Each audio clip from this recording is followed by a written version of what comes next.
Well, I'm here with James Bentley. He's the manager of Gladstone Regional Council's Revenue Services, and we're going to answer a few questions that the local community have regarding rates. So, James, thanks for being here this afternoon. Pleasure to be here, Matt. First one is general rates versus service charges. James, can you explain to the ratepayers or local community the difference between general rates and service charges? Sure, Matt. Service charges are the charges we pay when we use a service, and the three services that come to mind are waste, sewer and water.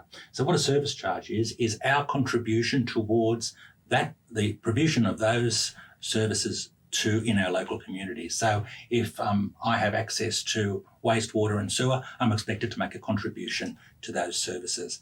General rates, on the other hand, are the charges that council levies on the community for the provision of income for council's general operating expenses. All the other services that council provides. It's a big pot that council uses to spend money according to the community's wishes. All right, so lots of people, I always hear this argument over the years at rates time is, I've got a property in Brisbane and my rates are cheaper in Brisbane. Can you explain to community why that is? When you look at rates and comparisons between different local government areas, you have to really compare apples with apples.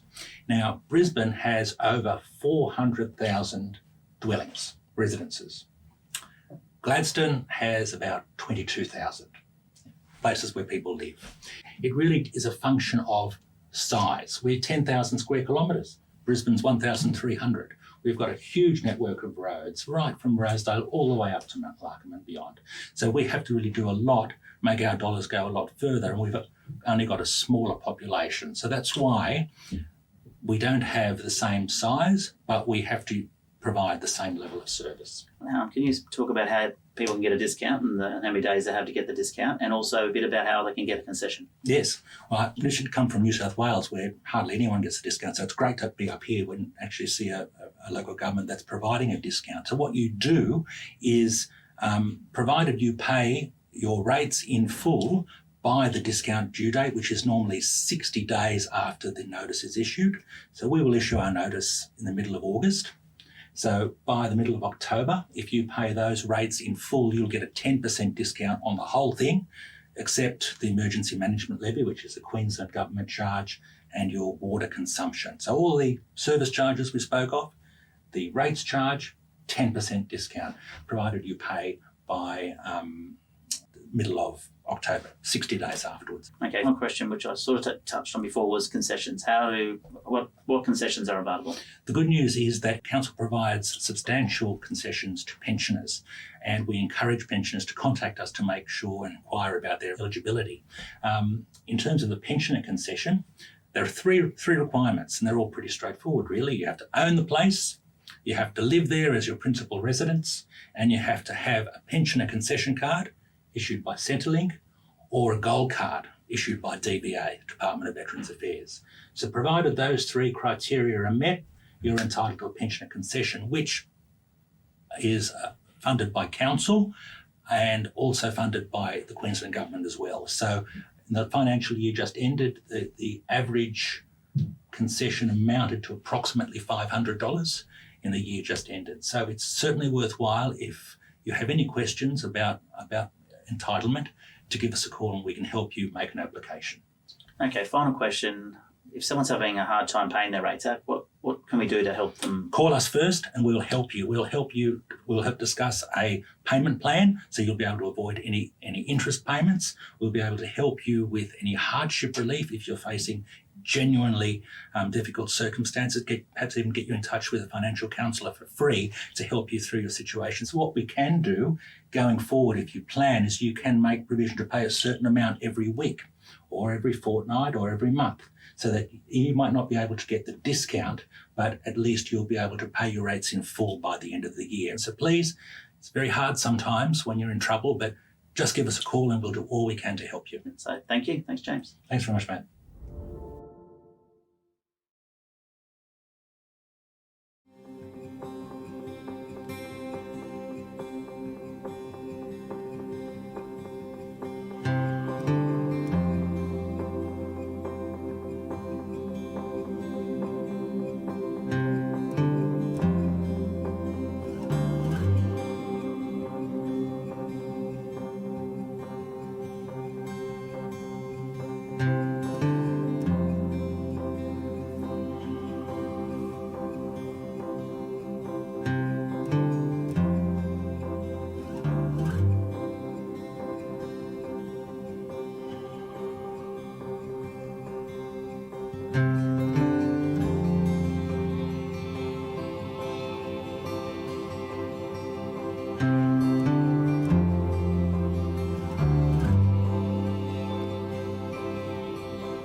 Sign up to Council's disaster and weather event warning system. Receive alerts about emergency news, severe weather events and other public safety alerts via SMS or email. Registering to the disaster messaging system is free. To register, visit Gladstone Regional Council's Region Watch website and click on the Register for Warnings button. Get ready, Gladstone. Take the steps to protect what's most important to you. Let's be better prepared and protected for emergencies and disasters.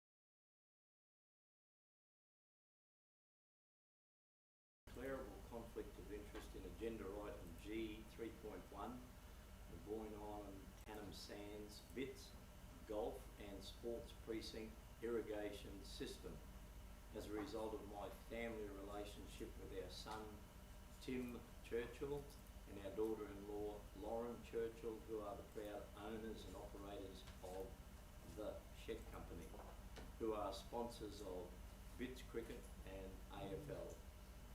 And our other son, Luke Churchill, is a manager for the Shed Company. I have previously declared this perceived conflict of interest under the previous Local Government Act requirements. Although I have a declarable conflict of interest, I do not believe a reasonable person could have any perception of bias or benefit, because in fact there is no direct receipt of any benefit. Therefore, I request to remain in the meeting. However, I will also respect the decision of my fellow elected colleagues in this meeting on whether I can remain and participate in this important decision. Thank you, Councillor Churchill. Councillors, questions to Councillor Churchill, please, or remove, or whether Councillor Churchill should remain or leave the changes, please. Councillor Churchill. My understanding, Mayor, that you said this is no longer a declarable conflict of interest, but if it is, then I've got one there. Brooke? It is up to the elected member to determine if it's a declarable conflict of interest, which I believe Councillor Churchill has done. So Councillor Churchill, the board and table needs to decide whether he can remain or not, and then we can look at Councillor Trevor if he wishes to declare one. Thank you, Councillor Goodall. So we don't have to vote on the conflict. No, No, just whether no. that's all changed. The conflict is declared, we now just decide whether Councillor Churchill can remain or not. Feel free to ask some questions, or we'll remove that either way, please. Happy to move that Councillor Churchill can stay in the room, and he hasn't got a conflict of interest directly with this item. Thank you, Councillor Hanson. Second, please. Councillor Branco. Any further questions before I put the motion? Motion now, all in favour. Motion is carried. Councillor Churchill remain in the room. Councillor Trevor, would you like to remain? Then based on that decision, Mayor, I have a declarable conflict of interest in relation to the same matter, in that my legal firm, Chris Trevor and Associates, is a sponsor of the Tannum Sands Senior Rugby League Football Club. I elect to remain in the room, notwithstanding such declarable conflict of interest. Thank you, Councillor Trevor. Councillors, questions or remove? Move Councillor Branco. Councillor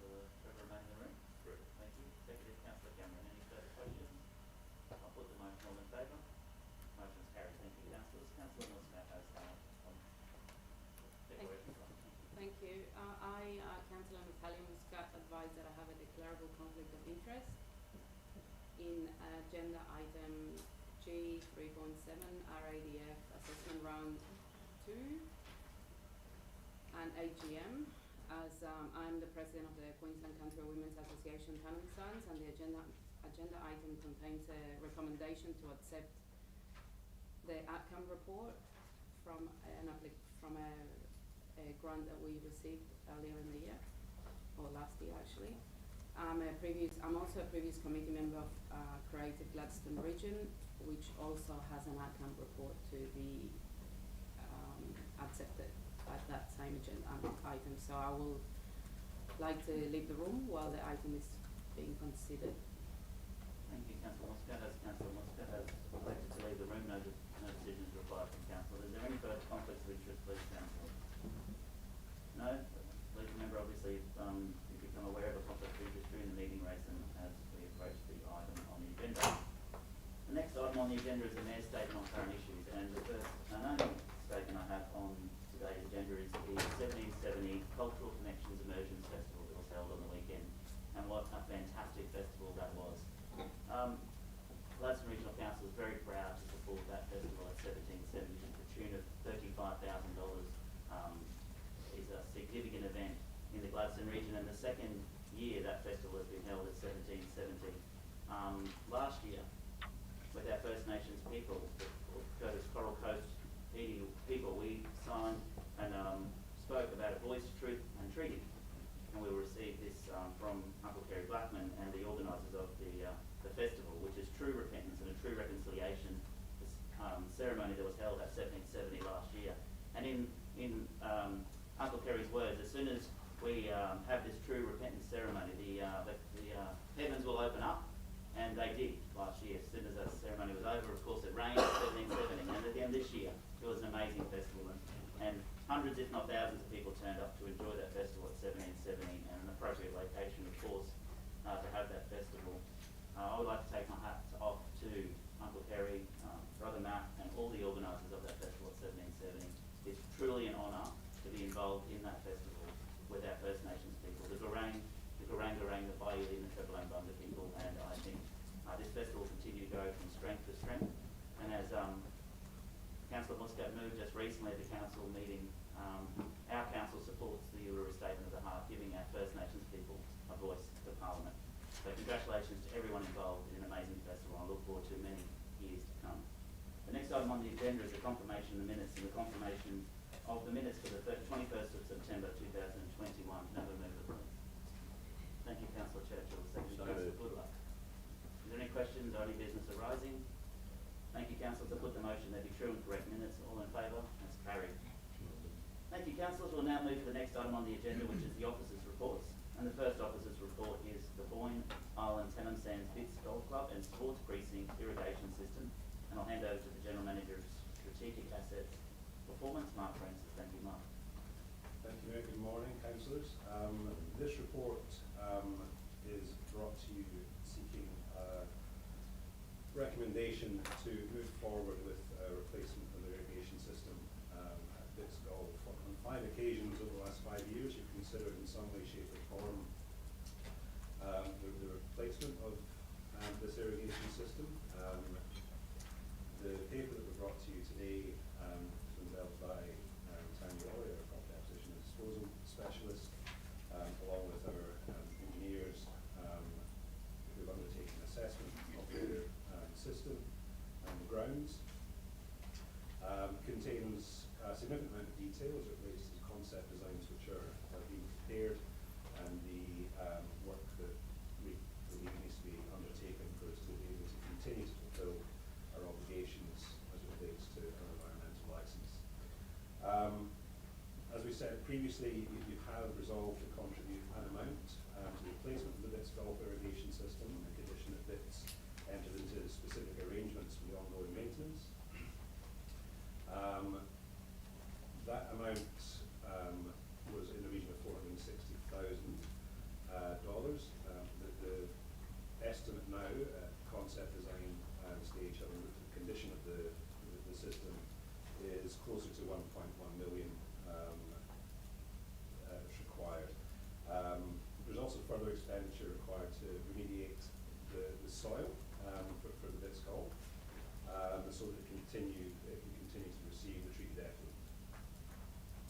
We have also undertaken a whole of precinct design, and the design is probably worthwhile pointing out just now was a design which was undertaken in collaboration with the clubs on the precincts. That's Bits Golf, Bits Soccer, AFL, Dennis Park, Rugby League as well. And that's a co-design process which has meant that we've engaged with those clubs along the respective areas of design these concepts. So the question with you now is to decide whether to proceed with the detailed design and construction of the replacement irrigation systems. Perhaps we can questions. Thank you, Mark. Questions to Mark or Tim, please? Thank you, Jeff. Yeah, thanks for that, Matt. If I could just make a comment first, I believe that the hydro plan is a terrific plan. It's exemplary.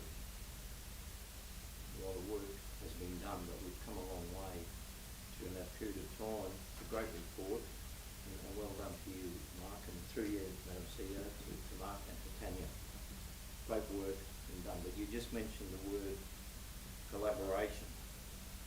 And I'm not going to go through any history lesson exercise of the past, and you've made reference to that in your report on information previously. So for us to make a fully informed decision, we need to be absolutely assured today that we have all the information before us. I've got a multitude of questions, but I don't believe today is the day for those questions.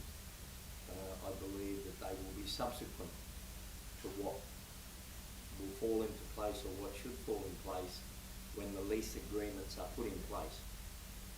So they're probably questions that I'll perhaps hold back, but I do have one extremely pertinent question today, and I would like to get it on record today with this question, is that can we please be assured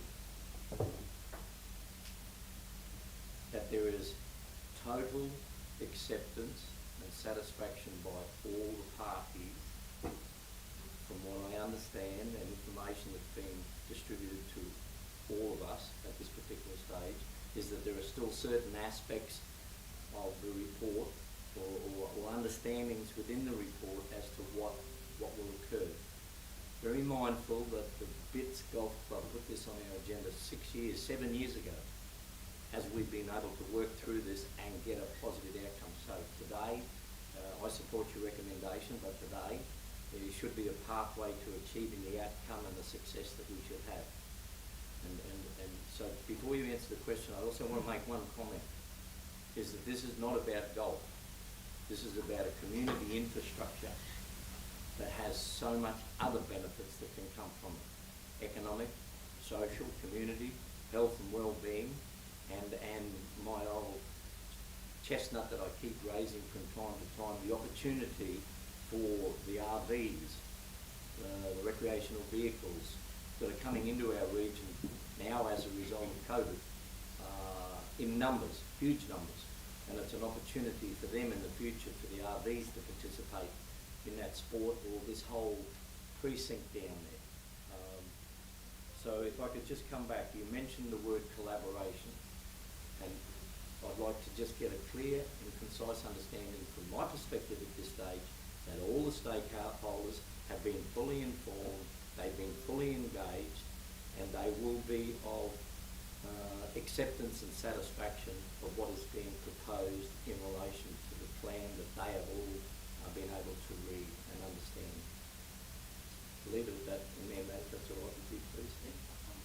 I think it's difficult to give you the confidence that the stakeholder is happy with our recommendation. Our recommendation, as it sits here, recommends to make the investment to detail design and construction of Bits Golf's irrigation system. We have undertaken the co-design process with other lessees across the precinct, and also recommendation isn't currently to proceed with construction, but to proceed with the detailed design of those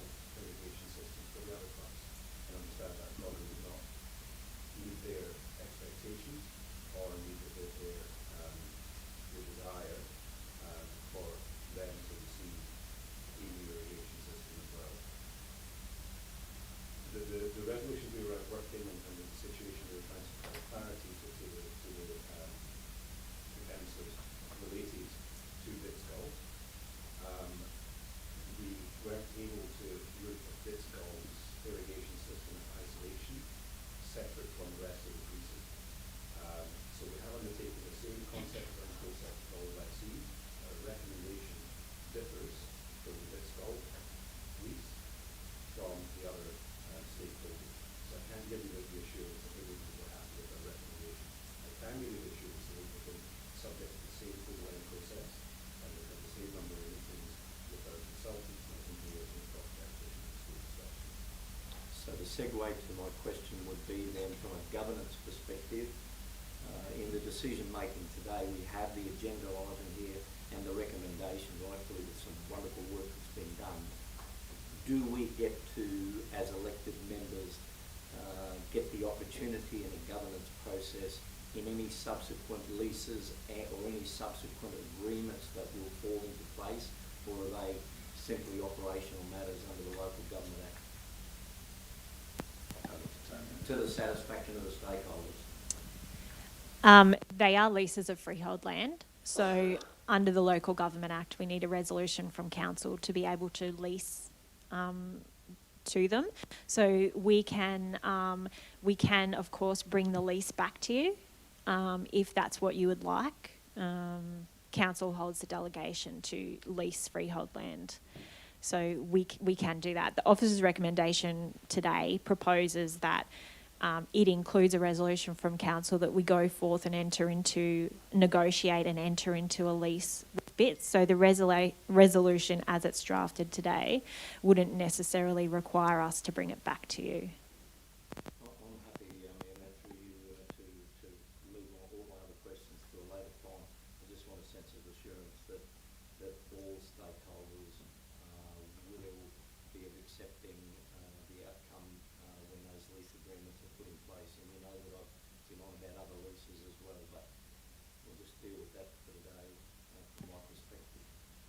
The leasing process is very much by negotiation, and that was I had discussions along the same lines with Clint Storch from Bits Golf as late as Friday to talk about how that process will happen. And in addition to leases, there's also effluent supply agreements that also have to be negotiated, so it will be a very by negotiation process. I understand the negotiations are by cooperation, by collaboration, and our policy says in good faith and in the spirit of getting the outcome to the satisfaction of all parties.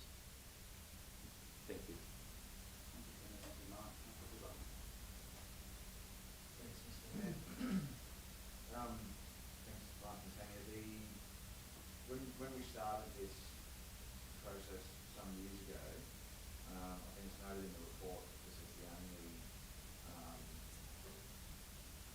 facility of its nature that is maintained by council in the region due to a number of historical factors. And the reason was to remove that off council's maintenance and schedule and save on the operating costs. And the Bits Golf Club are willing, and it's noted in the report again, to take on those costs, and they've got the capability to do so. So that's where that was sort of from my perspective, others may have a different view, that was the whole reason that we started on this journey. So I thank you for the time and effort gone into the report. I note that is the way we do. I just have a question around the operational expenditure. It's noted here at I think 114,000. I've seen several different figures over the years. So my first question is, how sure are we that the actual cost that we spend on maintenance of this facility is 114,000? I think I've seen 180, 200, 250, now it's 114. So are we fairly confident in that figure at the moment? Yeah, the 114 was based on last year's actual spending for change of leads, and the 2 years spent for the current year as well, so it's a complement expenditure. And that encompasses all of the staff time and resources for various departments, administration, etc. on what we spend on operational costs. So we're confident in that.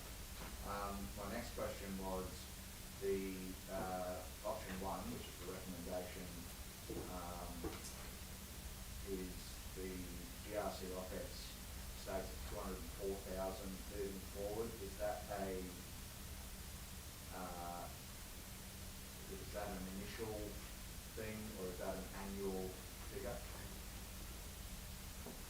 Sorry, it's in page 11 of 32 in the ongoing costs. It states that GRC OPEX will be 204,184, and then Bits Golf obviously has their part of the OPEX as well. So the 204,000, is that can you put that into context? Sure. That 204,000 includes a figure in there for soil remediation, and that is essentially something that we know we have to factor in some level to meet our environmental requirements. So that figure is reflective of the continued requirement to operate the remainder of the sports precinct. And that $100,000, as the report notes in there for soil remediation, could be significantly lower, or it could also be higher, but it's also expected to be a larger payment up front, and then as we improve our practices over time and the way that we manage the system, hopefully that will reduce. So, and that's all right, thank you. That's exact context. And then I think I saw in the report, I'm just trying to find it, but I think it was about 360,000 annual if we do nothing. So essentially, they're still saving long term. Is that correct? I'm just trying to remember what I saw that. I'm just looking for that figure of the do nothing, but the other thing I just want to point out is the figure that Mark's quoted for our current operational expenditure is what we're spending now. The ongoing operational figures that we've quoted in here has also been with the input from our consultant. And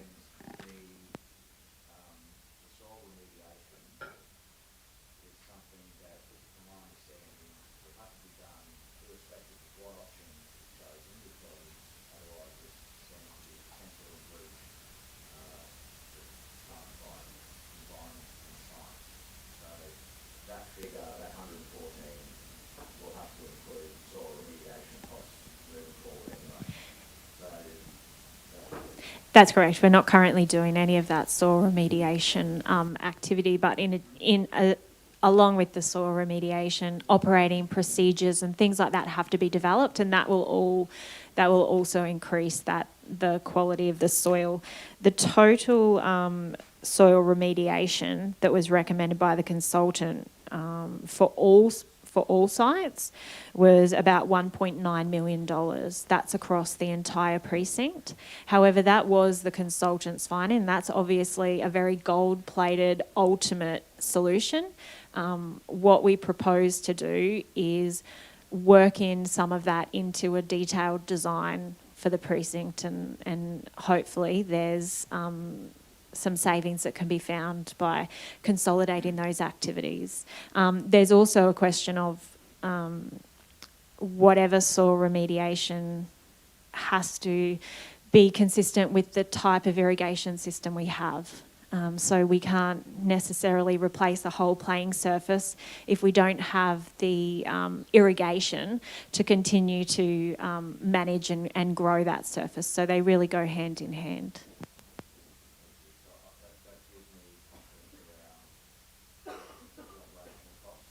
I think option one represents the best value for money long term for ratepayers as a whole.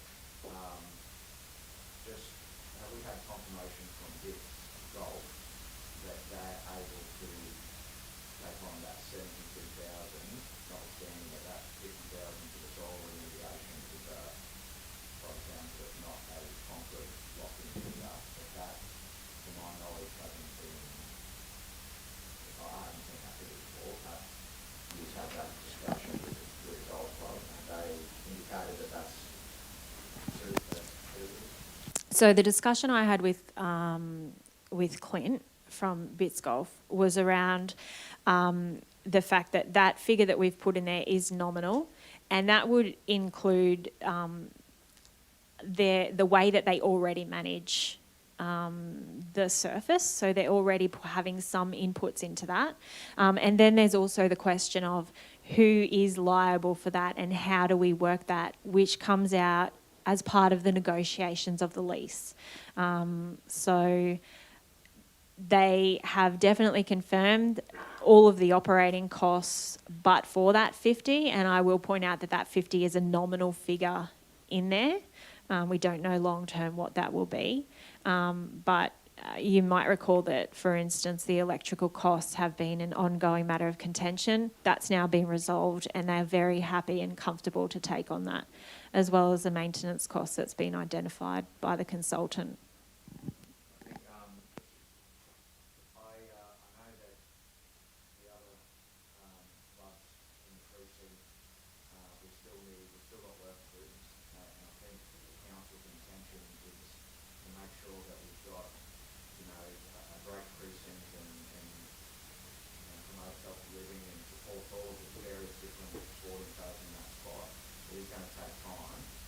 We do need to make sure that, because I did note in the report that the other clubs have indicated they're not able to take on those operational costs. So that was always one of the preconditions, I suppose, for the Bits, where we've landed at a position with Bits Golf that they're able to do that. So I think that's great. We might need to do a bit more work with the other clubs, but I certainly think it's the intention of council to reach a position where we've got a working system across that sporting complex which supports thousands of people every year, and also the best possible outcome for ratepayers. So happy to get others contribute on, happy to support the recommendations. So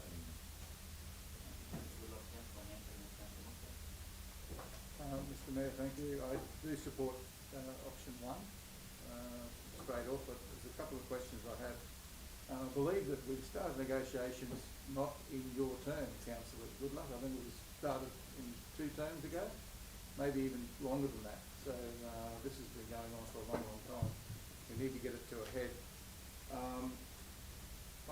The people have to realise that the effluent has to go somewhere. I don't know how much it would cost to revert it back to the waste to our systems, but getting potable water is quite prohibitive as well. So this option here seems to be the most sensible.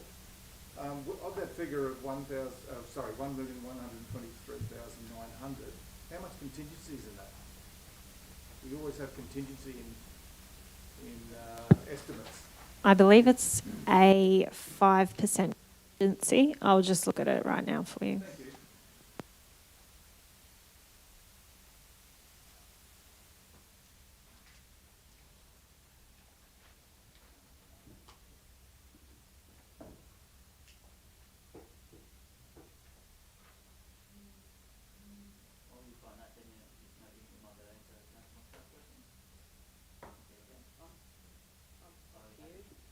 Sorry, Councillor Hanson, can I just confirm that was contingency for the capital? Yeah. Yeah. It can wait. I mean, it's fine. I would like to know before we vote. Yeah. Also, I had another question just before I finished, Councillor Mitchell. Sorry about that. In what state of repair is the AFL soccer Dennis Park system? So that I have always been told they're in a better state of repair than what the golf club is. Is that the case, and have we got time to do our scopes of work and down the track repair them as well? They are considered to be in poor condition, to a similar extent to the golf course, in that it wouldn't be economical to replace parts of them. the consultant Hydroplan has recommended a full replacement of those systems as well. But just pointing out that the officer's recommendation, while it's to proceed with construction for Bits Golf, it also highlights the point that we will do the detailed design for the precinct, and then as funding opportunities arise, look at that replacement. The contingency that's been allowed for in Bits Golf Irrigation is $95,000 in that, and that's to accommodate for price rises.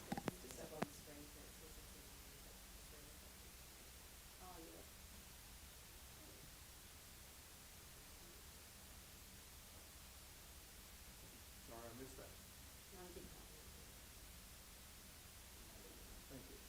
Actually, councillors and officers, because the live stream microphones aren't working, and this is a very important item in the local community, I'm going to adjourn the meeting if that's okay, to get a meeting where we can get our tech team to fix this.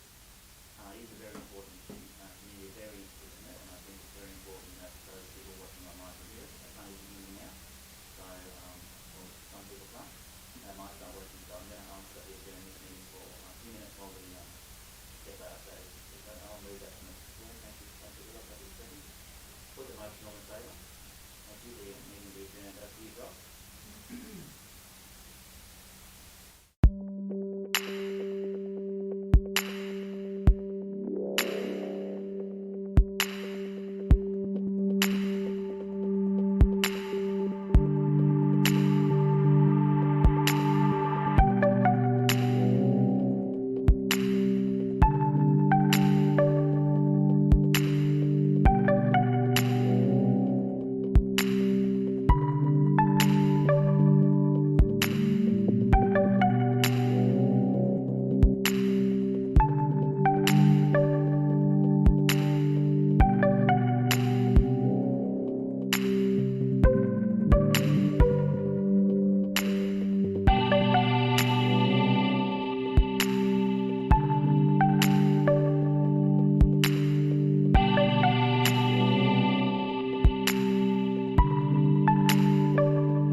Gladstone Regional Council are committed to fostering a proud, involved and engaged community.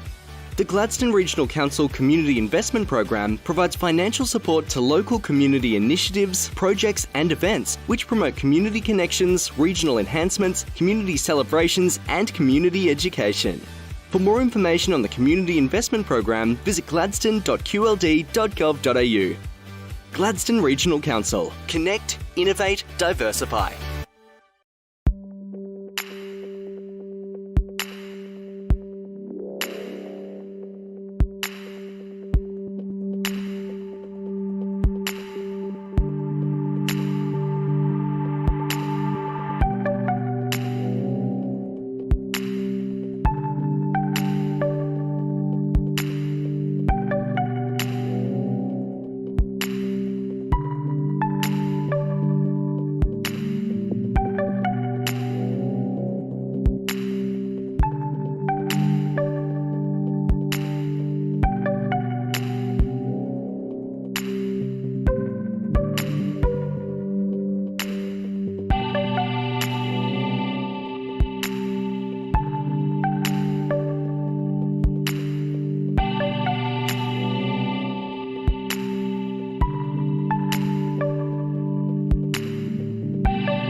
Gladstone Regional Council are committed to fostering a proud, involved and engaged community.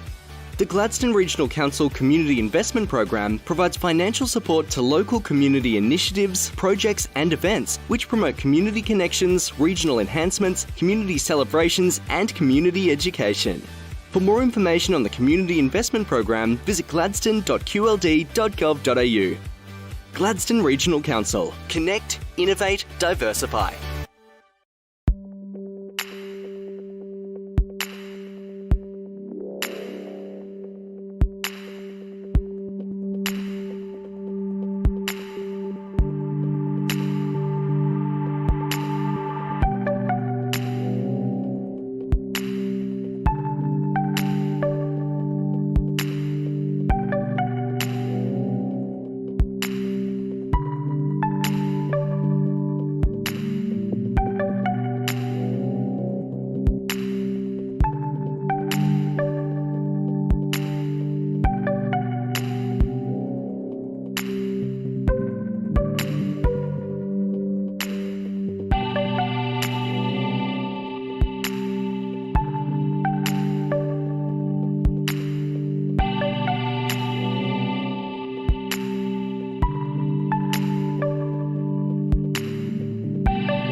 Gladstone Regional Council are committed to fostering a proud, involved and engaged community. The Gladstone Regional Council Community Investment Program provides financial support to local community initiatives, projects and events which promote community connections, regional enhancements, community celebrations and community education. For more information on the Community Investment Program, visit gladstone.qld.gov.au. Gladstone Regional Council. Connect, innovate, diversify.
Gladstone Regional Council are committed to fostering a proud, involved and engaged community.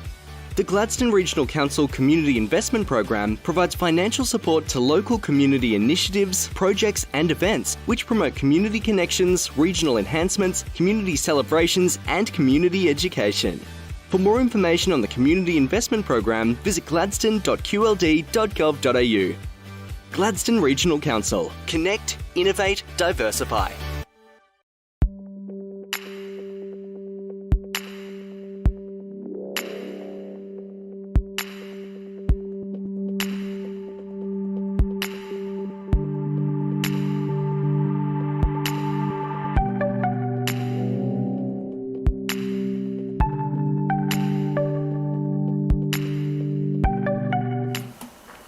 Well, thank you, councillors. Thank you, officers. We just adjourned the meeting briefly while we fixed the IT issue with the microphones not working, so sorry about that for people watching earlier. We are on item G 3.1, which is the Boyne Island, Tenham Sands Bits Golf and Sports Precinct Irrigation System. And it was a very important issue that I wanted to make sure those people watching online could hear and see. So we had a question from Councillor Church. Sorry. Matt, before we proceed any further, I want to ask you a question in relation to the governance because we're live. Were our declarable conflicts of interest recorded? Apologies, I mean all the procedural matters that we dealt with before we got to the agenda item are recorded and understood? Absolutely, we have a gallery, obviously. Not many people, we do have people in the gallery. We have our council officers here and our minute takers, so everything is already minuted. The live stream is just something we do as well. It is on YouTube, it's just was very quiet. No, thank you. So, yeah, okay, thank you, councillors, officers. Back to you, Mark, if we could, Councillor Hanson's question was around, I think, contingency? No, Mr Mayor, that was, it's been solved, and I also asked another question that's been solved as well. Thank you. That was in regard of the state of repair of the systems on the other fields. Thank you. Councillor Muscat, question. Thank you. I just wanted to ask you a few things that might be from historical things. And apologies, I don't know, and I'm sure lots of people won't know too. So the effluent that it's going in this area, so how long has this been in place as a way of putting water into these places? So it was after the It was before the amalgamation. lease. Before amalgamation. So I'm not sure exactly what time. okay, so the golf club. I this- believe Ms. at the Marcones, time the yeah. golf took its original lease, they were receiving effluent at that Okay. point in time. Right, so the, because I can see that the environmental concerns that we have, they're obviously related to this, is that correct?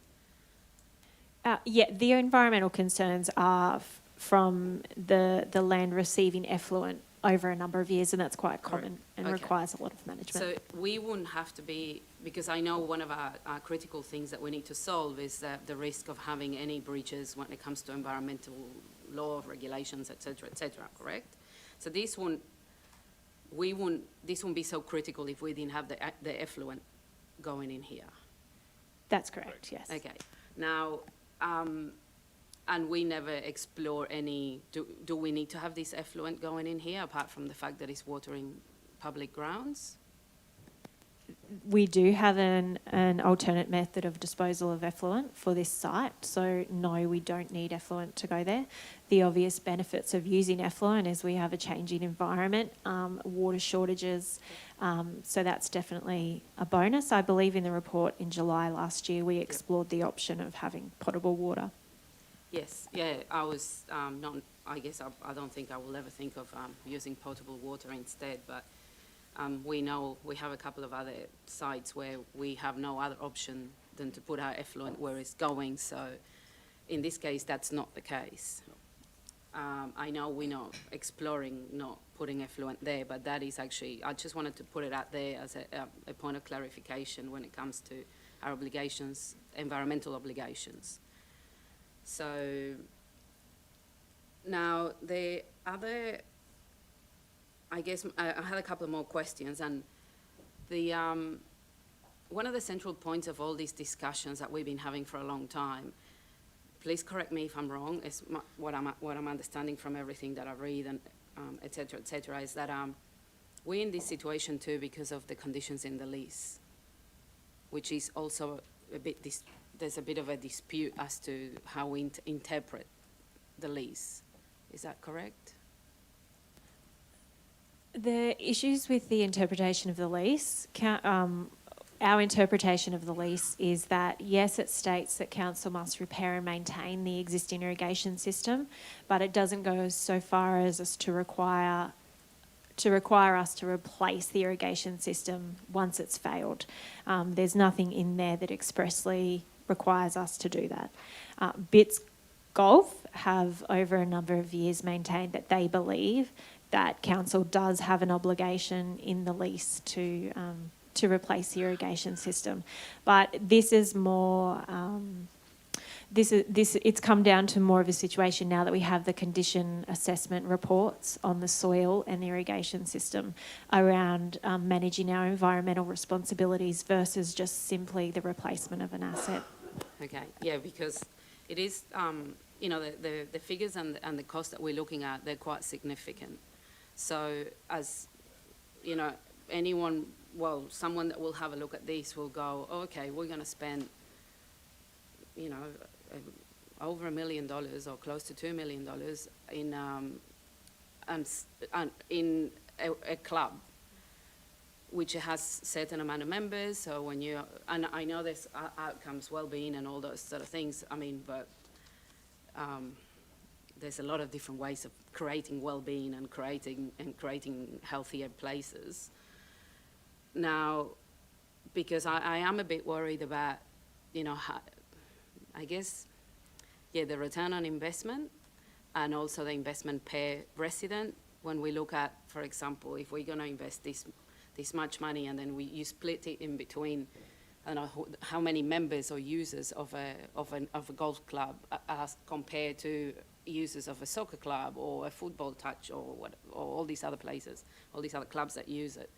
So when it comes to, I know we're all looking for some sort of reassurance that we're going to continue to support the other clubs, which I can see, I would love to do that in the spirit of fairness as well. And the fact that I can see that obviously there's different ways. You don't need that much space to play touch football than you need to play golf. But I just want us to remain as fair as and equitable as possible when it comes to this. Because one of the things I wanted you to expand on more, it's when we go to the risk and opportunities attachment that you have here. And the biggest residual risk that we have in the list of, I don't know, a dozen risks here, is the setting an undesirable precedent. So I was, how, I guess, if you can maybe expand on that a little bit more, that would be wonderful. I think I'll let Tanya speak to the precedent issue, and just to, it's worthwhile confirming that it is a significant investment that's being suggested here. There was money provided within the capital budget that was adopted, which covers this investment. So it's not additional to your adopted budget, it's not additional investment, and it was spread over 2 years as part of the budgeting process. So we have made allowance within the budget for this, and it's not an additional investment that they're seeking today. So with regards to the precedent, it's just something that council has to be aware of, that we are doing a lot of work in understanding our assets and our condition of our assets. To date, we've only done condition assessments on the BIT Sports Precinct and Dennis Park.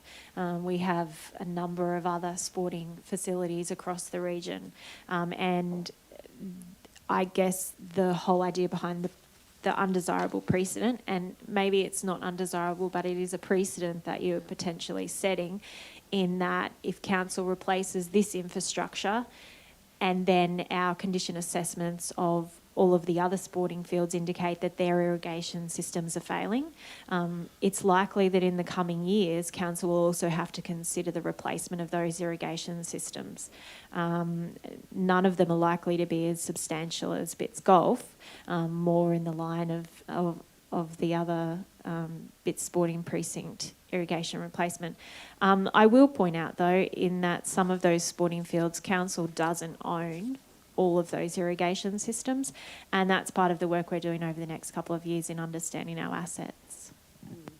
Yeah, thank you. And I guess it's the other responsibility of the environmental risks that we have in here. So,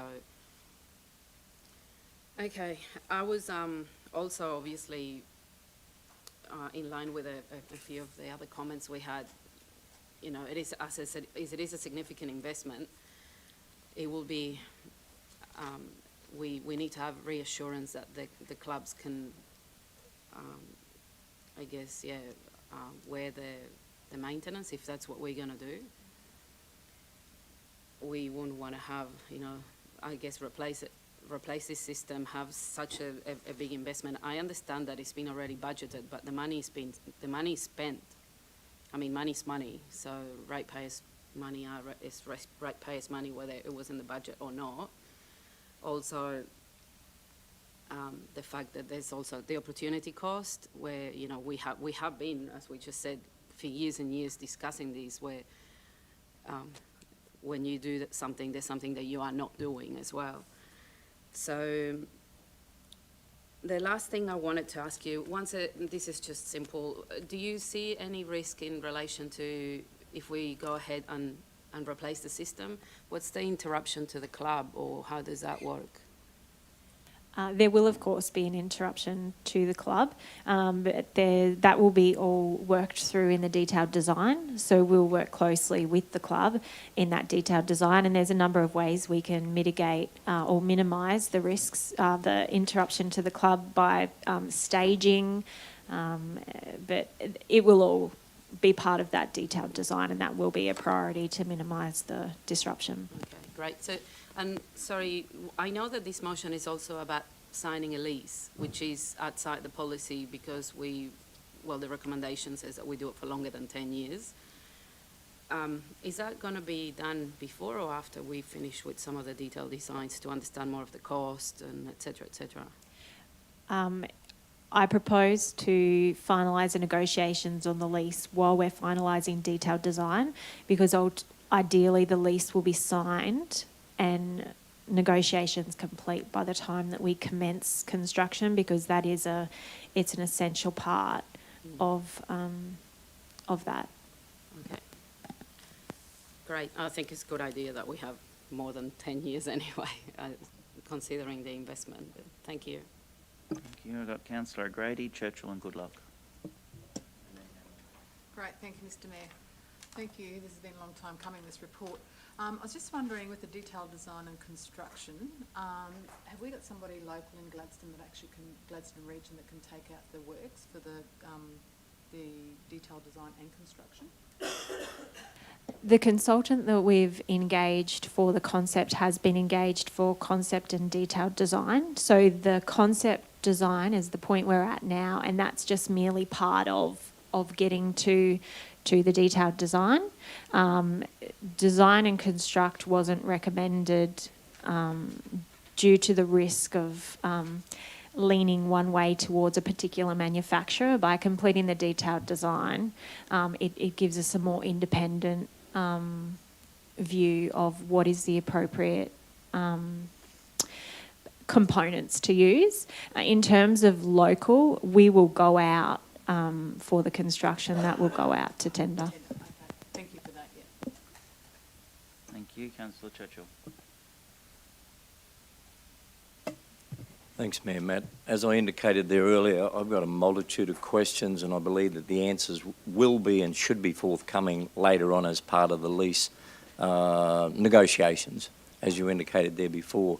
Just wanted to highlight a couple of points and perhaps ask you the question in relation to some of my questions have already been answered, which is pleasing, local content. The other part of it is that we've arrived at this point now, irrespective of when it first started. It's about what we're going to do tomorrow. So we've arrived right now at a pathway to achieve a successful outcome, especially with the lease agreements. I want to get an understanding of the depreciation of the assets, or the assets that will be installed, be it on the Bits Golf Club and or all the other sporting clubs down there, whether that's borne by this council or whether they'll be borne by the clubs themselves. That's my first question.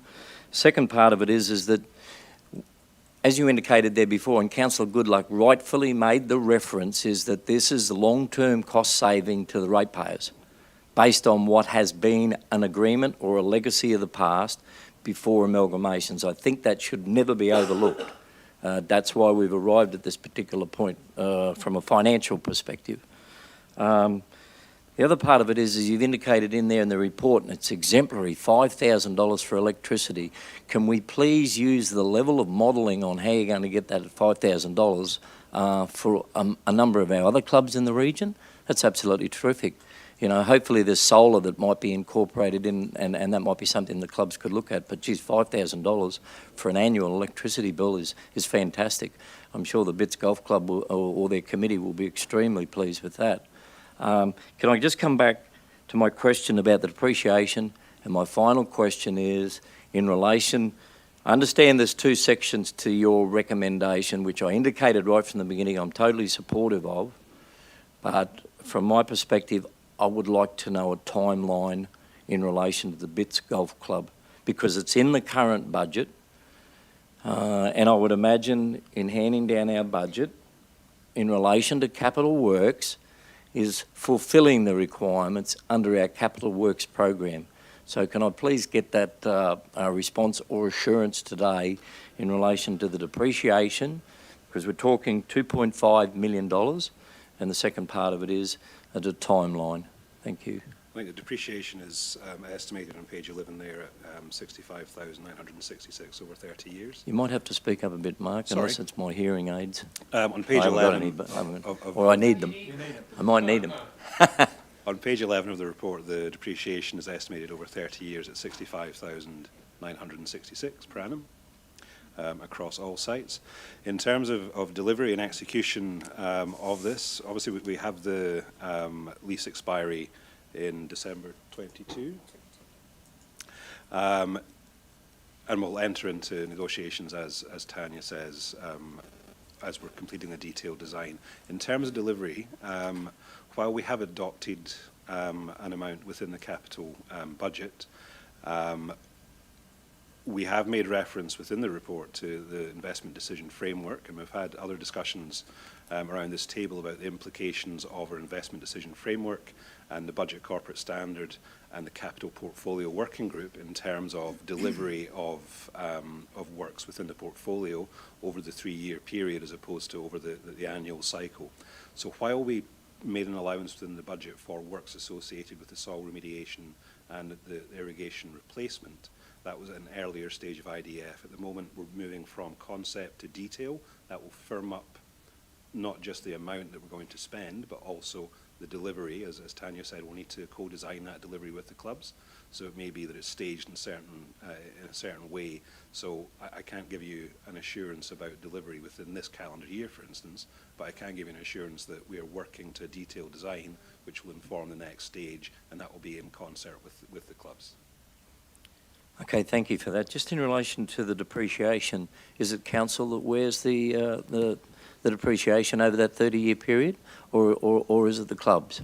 While council remains the owner of the irrigation system, it will be council. If council was of a mind to gift it. No, that's all right. No, that's all right. It just leads to other matters that we've had discussions on previously about leases and depreciation. And, you know, if we're talking a 30-year depreciation, then perhaps we should be talking a 30-year lease. That might be a bit of a presumption, but they can be questions that can be asked at a later time. But thank you for that. Thank you, Councillor Churchill. Councillor Goodluck. Thanks, Mr. Mayor. Look, just in relation to precedent, I don't accept that this is a precedent. It's noted in the report that this is the only facility in the region whereby, due to historical arrangements, council maintains this facility. And as I said before, that's what it was about, is getting BITS Golf to be able to operate and maintain the facility themselves. There's always different complexities in every different facility and every different lease. You know, council has, there's always the option to just shut things down and not have sporting facilities. That's not the type of region, that's not a pragmatic approach that we should take. But as far as, you know, precedents moving forward with other facilities, and I would presume as a council that every facility that council owns that we lease out to other clubs, wherever they might be, as we undertake our asset maintenance strategies, that we will be making sure that we're maintaining those facilities to an acceptable standard. And so that still doesn't fall into the precedent category as far as I'm concerned. We've got obligations in any lease that we're entered into as the owners of assets to make sure that we're doing what we need to do as far as keeping those assets up to an acceptable standard and level. So that's just part of what we need to do in our ordinary day-to-day business. This is a unique situation, and I think as a region that's proud of our sporting capabilities and having these facilities, this is part of what council does. So I don't sort of see it as a precedent type scenario. It's just business as usual for what council should be doing. And at the end of the day, if we can end up after today in a position where BITS Golf is maintaining their own system, and I completely agree, this system is noted in the report that it's at the end of its useful life. It is completely deteriorated, it's not working, it's why it's costing us a fortune to run this system. And if I was you know, on the committee of the BITS Golf Club, I wouldn't accept taking over a system that's completely at the end of its usable life. So I think it's been reasonable from BITS Golf to just look, give us a usable system, one that we can maintain and that works sufficiently. We've got ample data that shows that the existing one is not. We replace the system, BITS will take it over, and hopefully moving forward everyone will be able to cover those costs and maintain the system, and we've got BITS on the same playing field then as all the rest of the facilities, and we're saving ratepayers money at the end of the day. Thank you. Councillor Cameron. Yeah, thank you, Mr. Mayor. Just to do with the soil remediation of, well, all of the sporting areas, that's a considerable amount of money. But I noticed in the report the consultants are suggesting that you may be able to achieve the remediation of the soil without full reconstruction, which means that would be substantial cost savings.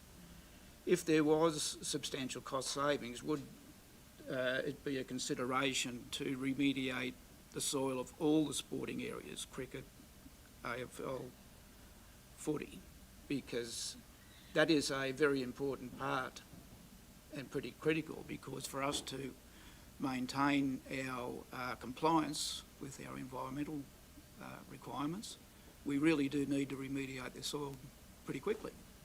Would that be a reasonable consideration that we could, because I know the other sporting clubs are pretty keen to get their share of the action here, and that could move things along and also enhance our ability to meet our compliance regulations. Some level of remediation will have to be done across the entire precinct. That's undisputable. It's the question of is what is the extent? Do we replace full playing surfaces if we don't have an irrigation system to sustain those brand new playing surfaces? So it'll have to be part of that whole sort of design process, and we will look further into how do we achieve our environmental compliance as well as benefiting the clubs.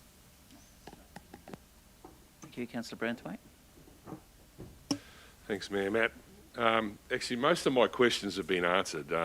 Councillor Churchill asked quite a prudent question about timing, and Councillor Goodluck was obviously about the history that's gone on way before with the way that the Bits Club was being run, and the Calliope Shire had ownership over that, and I remember the irrigation system being back in 1982. It was pretty worn out then, and I lost many balls on the dam. So, eh? Maybe the balls got to see it. They might have done too. But we can't forget about, obviously, what Tanya was talking about, the funding opportunities for the rest of the sporting fields down the track, and the council will be pursuing that. So really look forward to seeing those sort of opportunities so that that whole precinct does get remediated and does get fixed up. But there's a lot of value in doing all of this. You know, it's not only about community well-being, but it's the social aspect of it. But there's also the economic benefit for our region. This weekend we saw I think it was this weekend, there was a rugby league tournament, and there's all those sort of things with golf tournaments, soccer tournaments, AFL, and all those people are coming and staying in our region and coming over and enjoying what we have here. And it'd be really good to keep that going, because it's not just about sprinklers. There's a really big picture here, and having something that's going to be lasting the next 20 or 30 years, not only with the golf but with the rest of the sporting facilities, is of great economic benefit and social benefit to our community. So, a really good report. Congratulations, well done. Thank you. I've got Councillor Muscat, then Councillor Trevor, and then Councillor Hanson.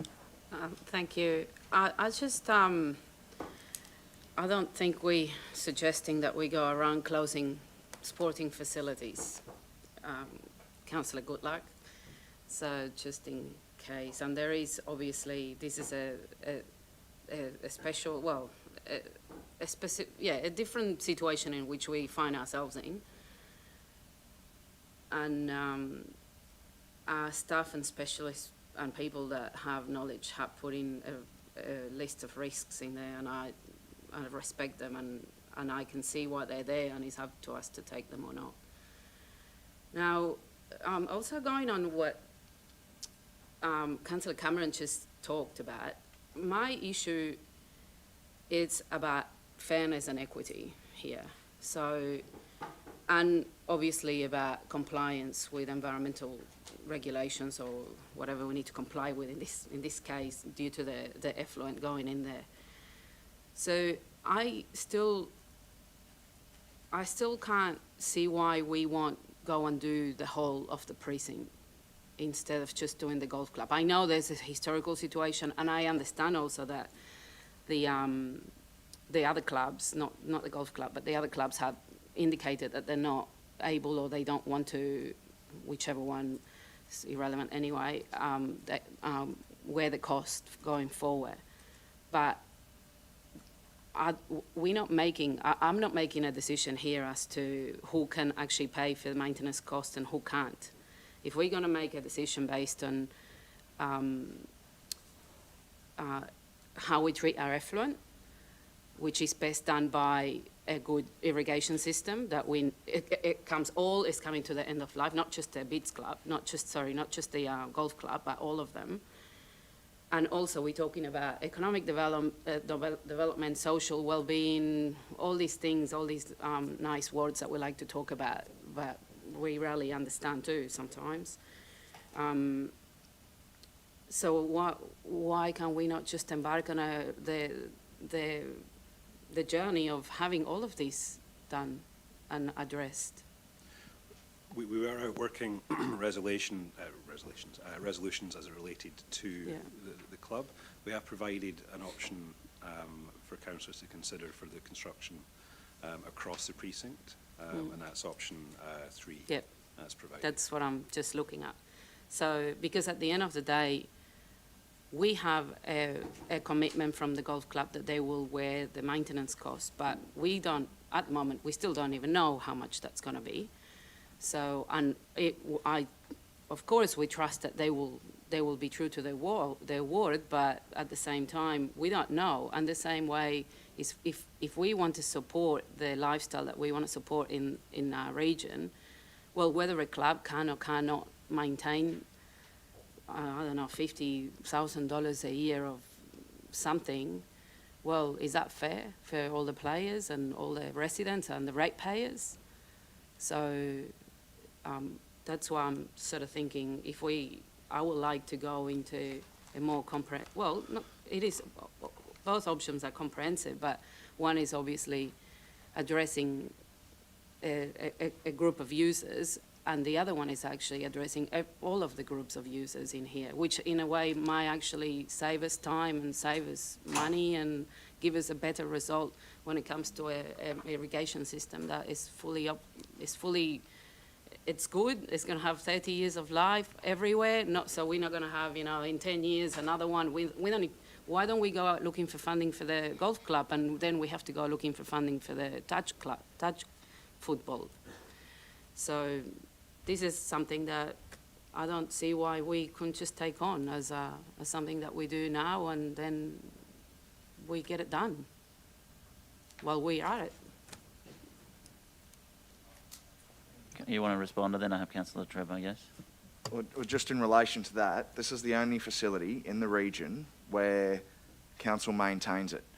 The conditions for Bits Golf up to this point has been that they get on the same playing field as every other facility in the region and are able to take on those operational costs. I think that that's important for the other clubs as well. That's every other club around. It's not about who can afford to pay. We need to negotiate, work with them, try and work through those costs, work out ways to be able to assist the clubs to be able to do that.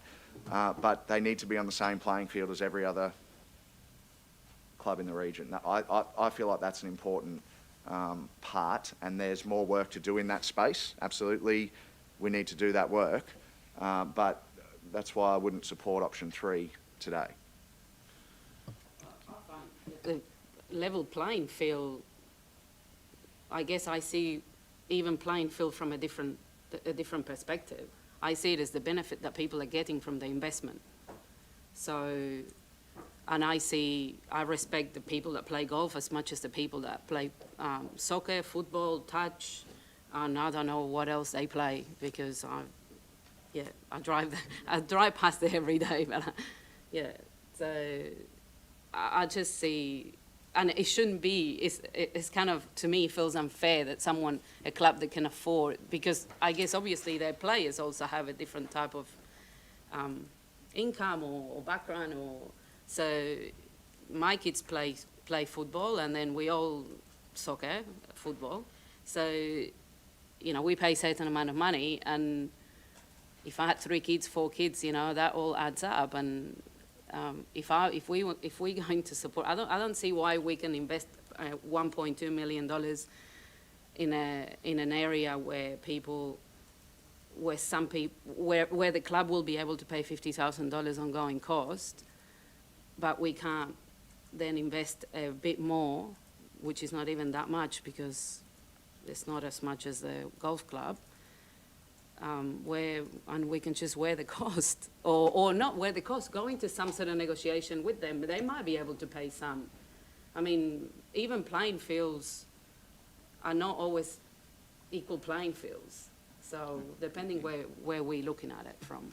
Mayor Matt, sorry to interrupt, but I know you're a very collegial leader and chair of this committee, but I'm prepared to move the officer's recommendation, but you've still got others that wish to talk to it. But when we talk about a governance process, it's a resolution, you get it seconded, and then we can go through the debate. There's many aspects backwards and forwards that are occurring at this stage, and I have many more. But I think they're very relevant to the negotiations in relation to the lease agreement as such. So I'm prepared to move the recommendation, officer's recommendation, provided on the basis that if you're going to seek a seconder, that we could still hear from other colleagues around the table. Well, if you're moving, I'll have to accept the motion to move, but Councillor Trevor and Councillor Hanson had questions and so did I, but I'll take that motion. Mr Mayor, just before you do that you'll notice that the number of years of the lease haven't been identified in the recommendation, so we'll need a number of years from Councillor Churchill as the mover. Thank you. Councillor Churchill, did you have a number of years recommendation? Before you do that, Tanya, what was your recommendation, if it's not written up there? Because I've included some commentary in the report that given the investment and the lifespan of the lease, and to give some certainty for Bits Golf for the money that they will be investing in the operation, a lease of 20 years. No, I did make reference there before in relation to our current policy. Our current policy says it's a 10-year period. We've created a precedence in other areas with the Gladstone Bowls Club. I do know that there are others that are consistent. That was the basis of my question before in relation to the 30-year depreciation. If we're talking about a 30-year depreciation of a major infrastructure for a major community infrastructure in relation to the entire Boyne Island Tannum Sands Sports Precinct, we should be talking 30 years. If that's what we're talking depreciating those items for that 30-year period. But I'm prepared to be guided. You're the expert in this field, Mark, Tanya, and I'm prepared to be guided by that. But if I had my way, if we're talking a 30-year depreciation, it should be a 30-year lease. There's nothing that would prevent us from entering into a 30-year lease. It's already outside of policy. And it's consistent with the precedents that we did create, that we have created, in relation to another major sports and community recreation facility in our region. I think it's probably, Brooke can probably clarify for me, but I believe you don't set precedents through resolution. No. Okay. It's just, it's just an equivalence that could be drawn. Again, through you, Mayor Matt, we've also got a second of the motion, so... I haven't yet, but I'm about to. Oh, you haven't? No, but can I go to Brooke first? She has the governance. Sorry, councillors, I just wanted to raise that as part of the proposed recommendation, we are missing a few words that we need to apply section 236(1)(c) III of the Local Government Regulation 2012 to allow us to dispose of this freehold land via direct lease. So I have it drafted here if you wanted to bring it up, but just wanted to include those extra words as part of this resolution if it proceeds.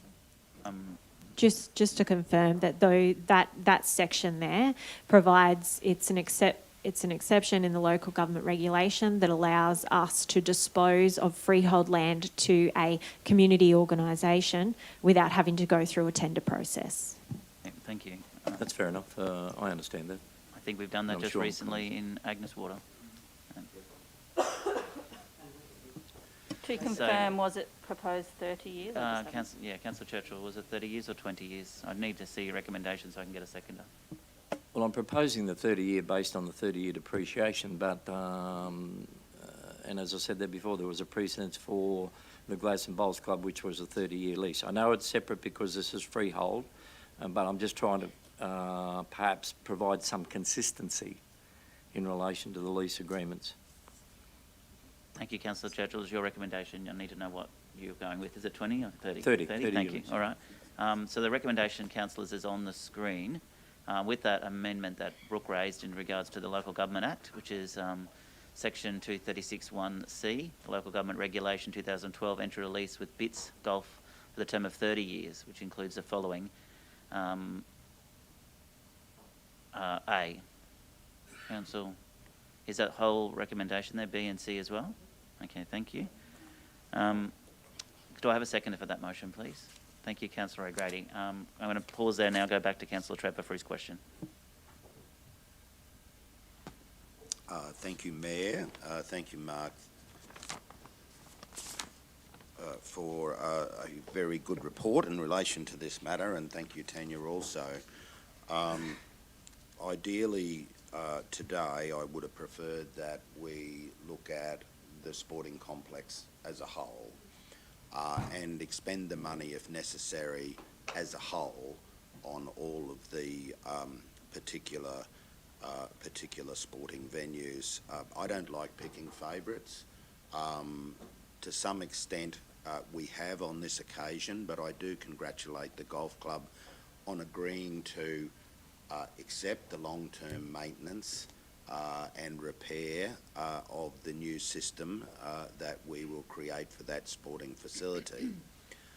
It may well come to pass in the future, given the environmental concerns expressed today and also the poor nature and condition of the other systems, that we will be obliged to fund those directly out of ratepayers' money rather than state or federal government funding. And it may well come to pass that, unlike the golf club, the other clubs will not be able to afford the long-term maintenance and sustainability of these systems. So I would have preferred to consider all of them in global, so I knew exactly what position the ratepayers of this region in the future will be confronted with. But be that as it may, I do support the initiatives proposed for the golf club. I do support their agreement for the ongoing maintenance and preservation of this new system. I am disappointed to some extent that I haven't been availed of the opportunity to consider all of them in globo, because I do not know how long the piece of string is. I wouldn't rely on future funding from governments, no matter what colour in the future, because all of them are substantially now burdened with debt, unlike us, I might say, given the recent pandemic.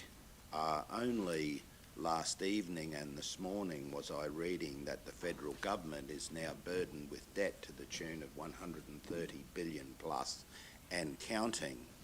I think realistically, as leaders of this community and for future leaders of this community, they need to be prepared to accept that there may not be a lot of funding streams coming from either the state or federal government, because they are now both coupled with over $100 billion worth of debt, and the likelihood of that money streaming down to local government will become much more difficult. And sooner or later we have to face the reality that that money won't be available to us, and that we're going to have to stand on our own 2 feet. We're going to have to rely on the ratepayers of this region as a major contributor to our funding stream, and that we won't be able to rely on any support from either state or federal government simply because they won't be able to afford it. And as soon that we accept that position in our daily lives, the world has changed forever, and we must now have to accept that free money may not be available in the future, and things may get really tough for us. So please, let's not rely on any funding opportunities for the future, because they just simply may not happen. That's the way I observe the world at the moment, rightly or wrongly. But I am concerned about commentary in relation to already environmental concerns in relation to the other 2 precincts. I'm also concerned about the commentary in relation to the other systems being in very poor condition.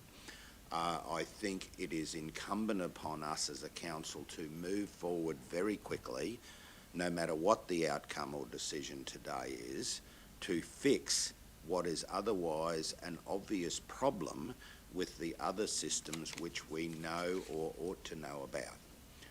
So we're going to have to spend the money to fix them. It's as simple as that. I am deeply concerned about the environmental concerns. Is it the case that these other precincts can be shut down at any time? If it is, we need to move faster, further, more quickly, and get the whole box and dice resolved. Because otherwise, our major principal concern is going to be the environmental concerns. If one of the systems fail, we're going to have to spend the money anyway.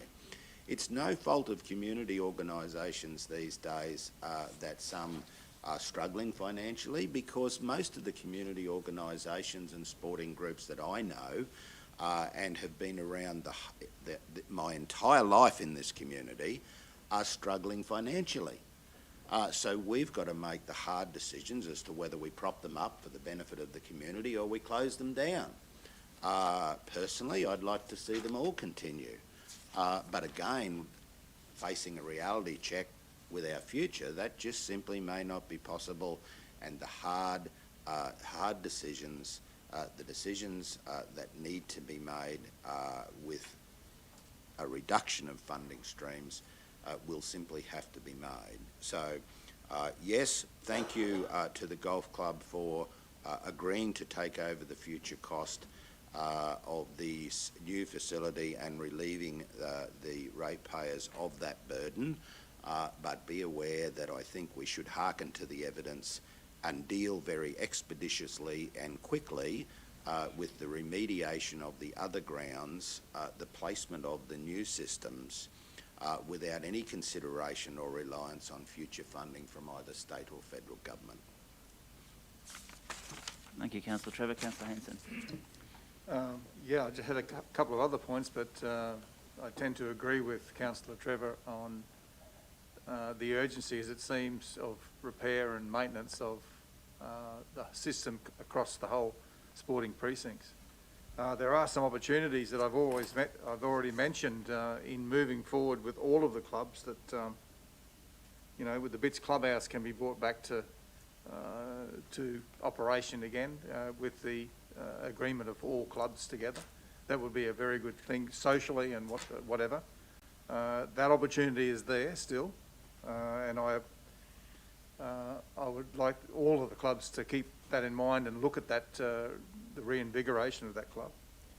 And also, my old chestnut hockey, a place for hockey, could be accommodated at the end of Dennis Park with that the field that's looks to me not used at all. So some collaboration between groups would be nice as well as we move forward. But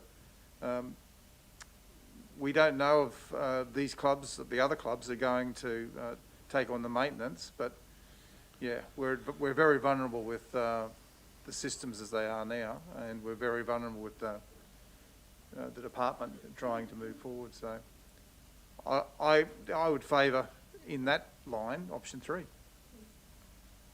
Thank you, Councillor Hanson. Okay, I have some questions. I tend to agree that if we do this once, we do it once. And I wholeheartedly agree with recommendation 1 for the support of the Bits Golf Club. We have a number of... there's no way we can be putting potable water on a golf course. So this is a good outcome, and I'm so glad that we've reached that outcome. That has taken a long time with the golf club. But AFL and cricket, soccer and rugby league, well, I just don't know that just designing something for them, and it concerns me that they don't want to take on, I don't think it was just the cost. I think they don't want the responsibility of having to manage an effluent sporting field. And being a contact sport mostly there, I can understand that too. So can you talk me through that, please, Tanya, about why would I support option 1 over 3 is where I'm at? So just to point out that the officer's recommendation was based that we already had budgeted money to proceed with Bits Golf Club, and that we originally started on this journey as a result of Bits Club irrigation. So that's the basis behind the recommendation. Just to clarify, with option 3 in the replacement of the entire irrigation system, there's nothing really that prevents us from doing that. We are already maintaining an irrigation system, so we are likely to find some savings as a result of that outside of the capital expenditure. Operationally, there will be some savings for us, even if we continue to maintain that system. So that is definitely an opportunity in doing that, as well as the cost savings we can potentially find in putting a construction tender out to do them all at once.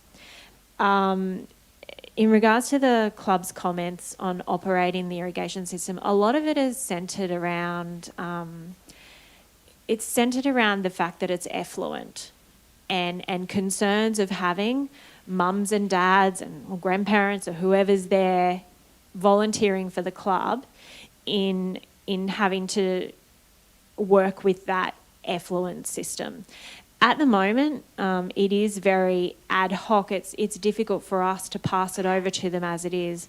And the consultants have identified the need for work procedures and things like that that will over time make it easy. And I think that's a journey we have to go on with those clubs to get them comfortable to the point where they can operate the irrigation system. And likely, in all likeliness, by the time we construct new irrigation systems, there's not going to be a lot of hands-on interaction with that system. But at this point in time, through the consultation we've done with them, they don't have the confidence to say, yes, we can take it on. And cost is also a concern for them because they're already struggling. We all know that, like all clubs.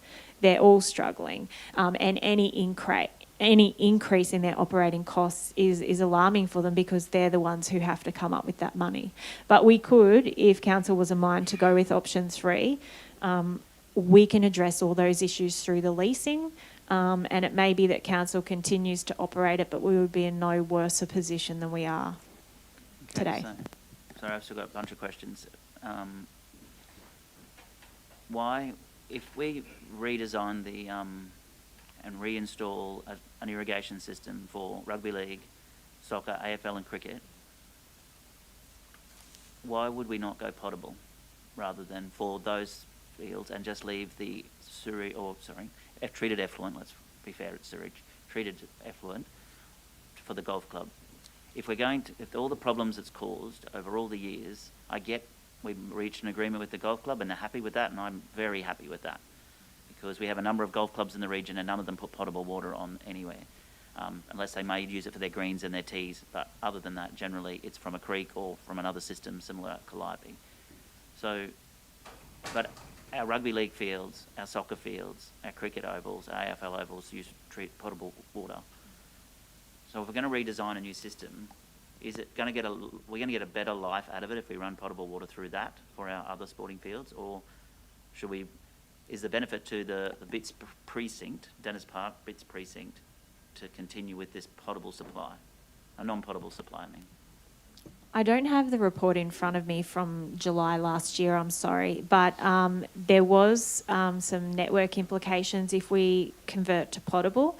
We would have to do some additional work on the network to make sure there was sufficient supply.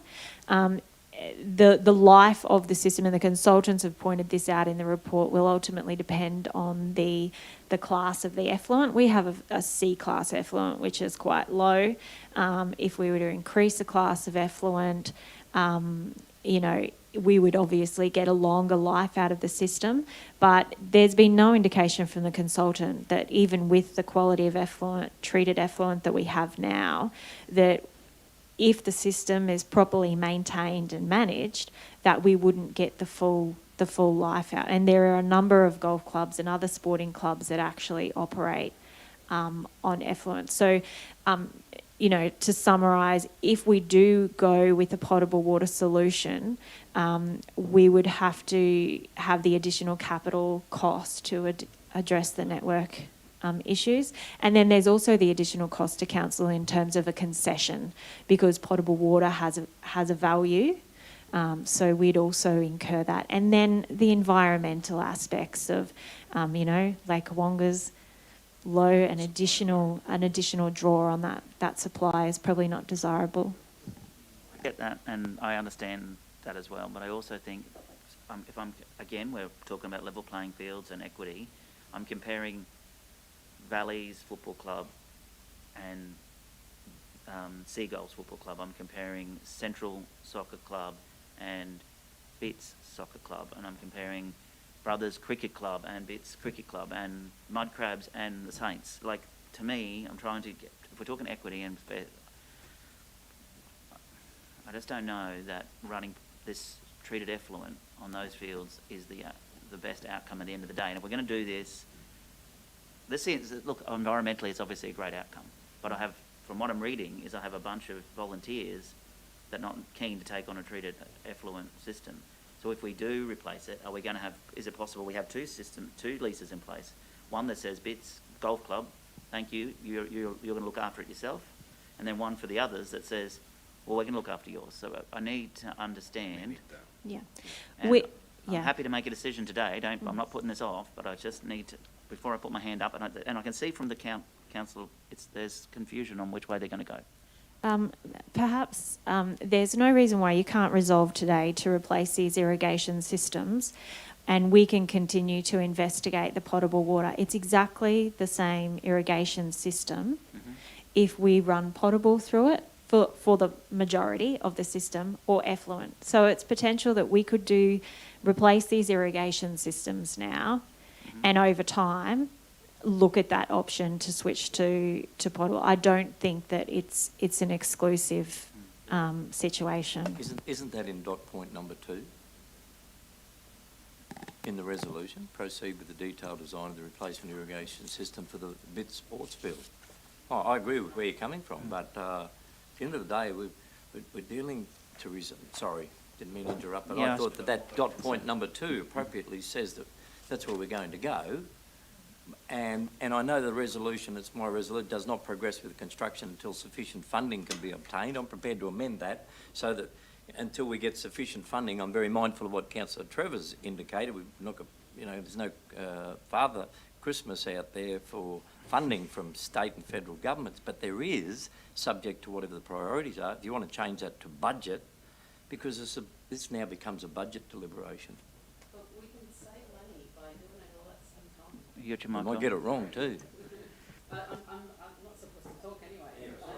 Yeah, what? No, you're talking. I'm still going though. It possibly does, but I'm more of opinion that if we're going to rip up an irrigation system, and treated effluent irrigation system at the golf club, we rip it all up at once and we replace it once. I'm not, sorry. I've let everyone else have a go. I've got to get this around my head. It's a lot of money. We're talking $1 or $2 million. I can quite easily go with the recommendation that's been done there today and fix the golf club issue, which I'm going to ask, because I know you've said it, but we're 100% sure the golf club committee are happy with that recommendation? We are. Excellent, good. Park that now, I'm happy with that. But I also now want to fix the issue at soccer, AFL, cricket, rugby league fields. So I don't know, I just think we do it at once. Just do it once. And whether we put potable or whether we put non-potable or what we put in there can come at a later date, once we get agreement from those clubs. So I know that's a way away from what you're suggesting with your recommendation, well, but... Not really. No, in actual fact, I'm prepared to amend dot point number 2 in there that says proceed with the detailed design, et cetera, et cetera. Sorry. I mean, dot point 2, in my interpretation, is that we're going to proceed with a detailed design of the replacement of the irrigation system for the entire Bits sports field and Dennis Park rugby league fields, but don't progress with construction until sufficient funding can be obtained. If we turned that around and said, and progress with construction with sufficient funding and budget allocation, then we can go forward.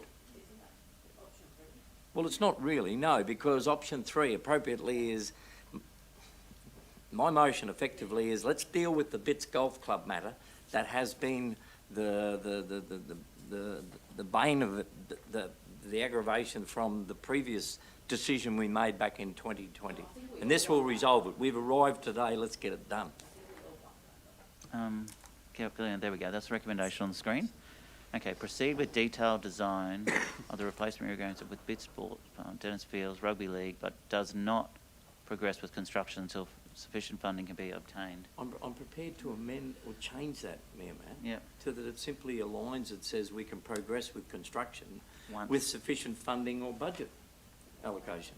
But we'll have to bring it back to a budget meeting. I don't know what we're dealing with. I think that's the intention. Sufficient funding could be from our budget. It's just there's separate processes. We've already been through the process for the initial irrigation and soil remediation, but I understand if councillors want it to be more pointed in how it's worded, but there are separate processes, as you say.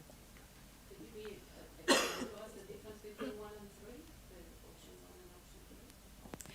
1 and option 3? Option 1 is for us to proceed completely and replace bits golf right now, so work towards that. Option 2, dot point 2 there gives us a hold point on progressing. So we work through all of the clubs, do the detailed design all together, bits golf, the sports precinct, Dennis Park. We proceed with bits golf, but we've got a hold point there for the remainder of the precinct. It would come back to council to say, you know, we've completed detailed design, this is the cost, this is the opportunities in how we can stage it. Whereas option 3, that's a complete go ahead for all 3 precincts. Thank you. All right. So we don't have the budget in this year's budget for the rest of the sporting precinct. No. I want to move an amendment to Councillor Churchill's motion with the support of the seconder. If that was I could amend item 2 to say, and that we proceed with the bit sports field, Dennis Park rugby league fields. Is it reconstruction or what's it actually called? Rehabilitation? Matt, you don't need to move an amendment. I'm actually moving the motion. I'm prepared to modify my motion that just changes the wording that effectively says if we get into funding or if we make a budget allocation, we can proceed with that next stage. I don't have a problem with that. Okay, well, can you if you want to get into a debate of an amendment for or against or whatever, No, I don't. I understand your intent though, and I support it. I don't understand the intent. Can you explain it to me? I'm trying to get that. I'm actually not moving an amendment yet. I'm asking you, please, if I'm getting answers in my head. So if I wanted to move an amendment that says option 1, I would receive a detailed design and replacement of the system for the other sporting fields and an appropriate allocation within the 2022-2023 budget. I could move that. Yep. And then therefore we could proceed with that once we have budget allocations within it.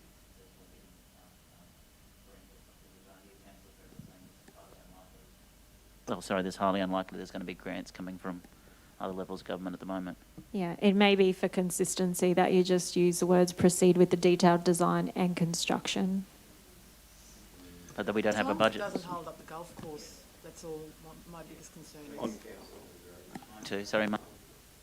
On the matter of the budget, it may be, obviously we're refining the numbers as we go to detailed design, and if we are, which I think we're moving towards the direction of looking for the rehabilitation to be done in step with the replacement, there's potentially savings there. So it could be that within the current budget allocation, we're able to repurpose that in line with our budget corporate standard within the capital portfolio to actually deliver that. It will only be once we get that detailed design, if that looks like an investment over and above what's currently been allowed under the previous budget adopted, we may need to come back at that point. So it could be that we're able to do this within the numbers that we've got already. Yes, no, Councillor Muscat. It's just because my understanding is that the budget allocation, I don't have the numbers in front of me, but it's actually not as much as what the Bids Club, we're saying that it might cost anyway, right? There's two allocations which were put in an earlier gate, if you like, for the IDF, which is 1.87 for the soil remediation, and the irrigation replacement is 870,000. So in total, that adds up to what, Tanya? 2,740,000. 2,740,000, and we can look at option 3. We've got the capital costs suggested there, which are that do not include the remediation at the moment. So there's there's possibility that once we start looking at what the rehabilitation remediation looks like, that there is enough allocation for the work within the current budget. It would be repurposed in line with our corporate standards. And there's also the fact that you probably haven't accounted the tender process, which, you'll save not just in actual dollars, but also in resources and going through all that stuff. And you probably might also end up with a better product at the end. And we will also be addressing environmental concerns all at once. Thank you, Councillor Goodluck, and then Councillor Churchill.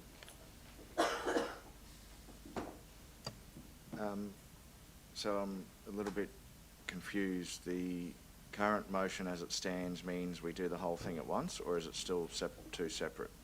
Well, Councillor Churchill's motion still stands and is still seconded. I'm still asking questions, but I'm prepared to just wait until other councillors... So I'm just No, wondering... who amended it?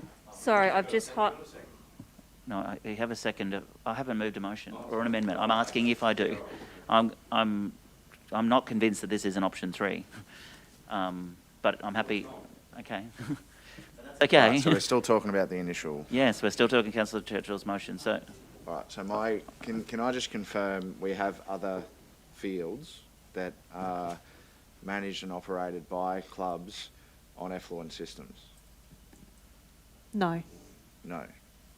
So, and that's fair enough, but I think also, we should look at this as an opportunity, not just, a con, because as in a negative, we've got water issues. We've got a dam that's sitting at about 50%. We've got, supposedly hotter, longer, drier seasons. So potable water is going to become an issue. This is an opportunity to actually utilise a recyclable, water that can irrigate these fields.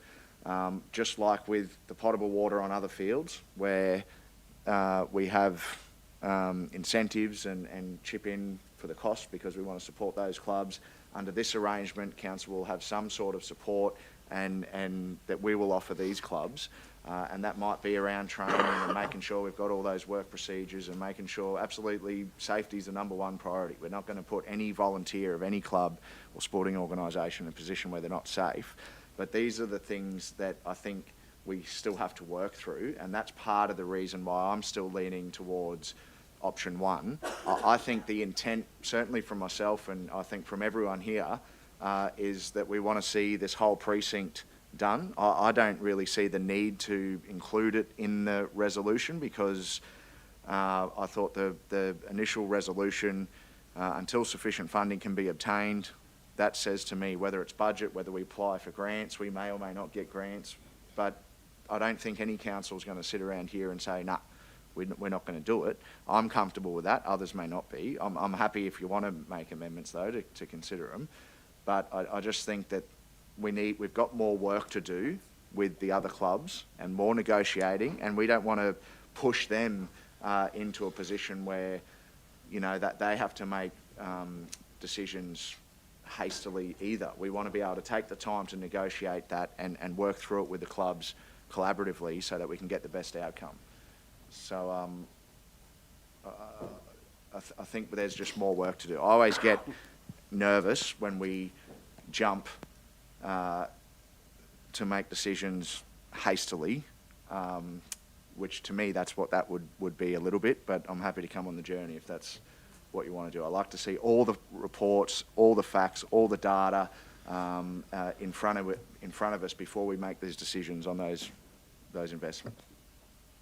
Thank you. I'm just not convinced ripping up an irrigation system at a golf club and then ripping up an irrigation system at a football field next door at a different time is the best use of ratepayers' money. I think we do it at once. But we need to get the clubs on side. The other clubs haven't come on the journey as long as the golf club. I promise you that it's certainly not been a hasty decision. This thing has taken years to get to this point. But you don't want to hold up the... I don't want to hold up the golf club. the process for the golf club. No. We don't want to do that, but we also have environmental obligations which need to be addressed as soon as possible. So ask the other questions and I'll come back to that one. Backup potable water supply is going to be part of this anyway. Is that correct? Yes, that's correct. At the club's request, a backup potable water supply was included. That supply won't do full irrigation, but it's enough to sustain life, I guess. Can I understand? During outages. It'll be an operational issue. Can I understand how that backup potable water supply will be implemented? So if the system's out, does it just go on greens and tees? Yes, greens and tees for golf, Yep. and some. I don't remember exactly the ratio of sprinklers that it will also be for soccer and AFL. Oh, yeah, I'm not concerned about potable water supply on contact sporting fields. I get the environmental benefits of using treated effluent. Obviously, back in the day when the club decided to do this, I can see why they did that. It was a good use of it. And it still is a good use of it, provided we got the sporting fields on site. Once upon a time, Gladstone City Council thought Palm Drive building a soccer field on a dump was a good idea. And look how much that keeps costing us. So sometimes you don't have to repeat your mistakes. I'm not sure that it was a mistake at the time, but it's going to cost us money, and I just want to make sure we get the right decision going forward. If all those sporting clubs are on side and they say, yep, we can take it on, there's hardly any manual handling of it. We're going to let it sit for however many hours before we play on it, and our volunteers are appropriately trained, and all the rest of these risks I see I had to read through. Okay, then I guess it's all good. I'll go to the risks. There was a risk that worried me. Establish a policy position on the replacement of sporting infrastructure, distinguishing between council and non-council assets. What do you mean by that? That's around that we don't understand the condition of other sporting assets, and if we're establishing this position that we're going to replace assets, will our other sporting clubs in the region have the same assumptions? Tina and I have conversations every day with sporting clubs who can't afford to maintain their assets, who are looking for someone to actually contribute to that. And just to also, I guess, give you some assurity that we are working on how that policy position might look into the future. So that's something that will come back to council at some point in time. So would we be saying that this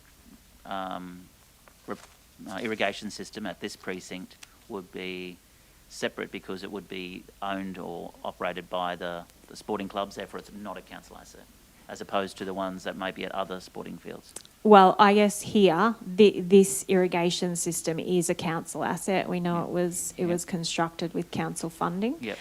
We do currently maintain it, which is a lot different from other sporting clubs. We don't have an active role in maintaining most other sporting clubs' irrigation, with the exception of Palm Drive. However, there's no lease in place there. That's a hire arrangement.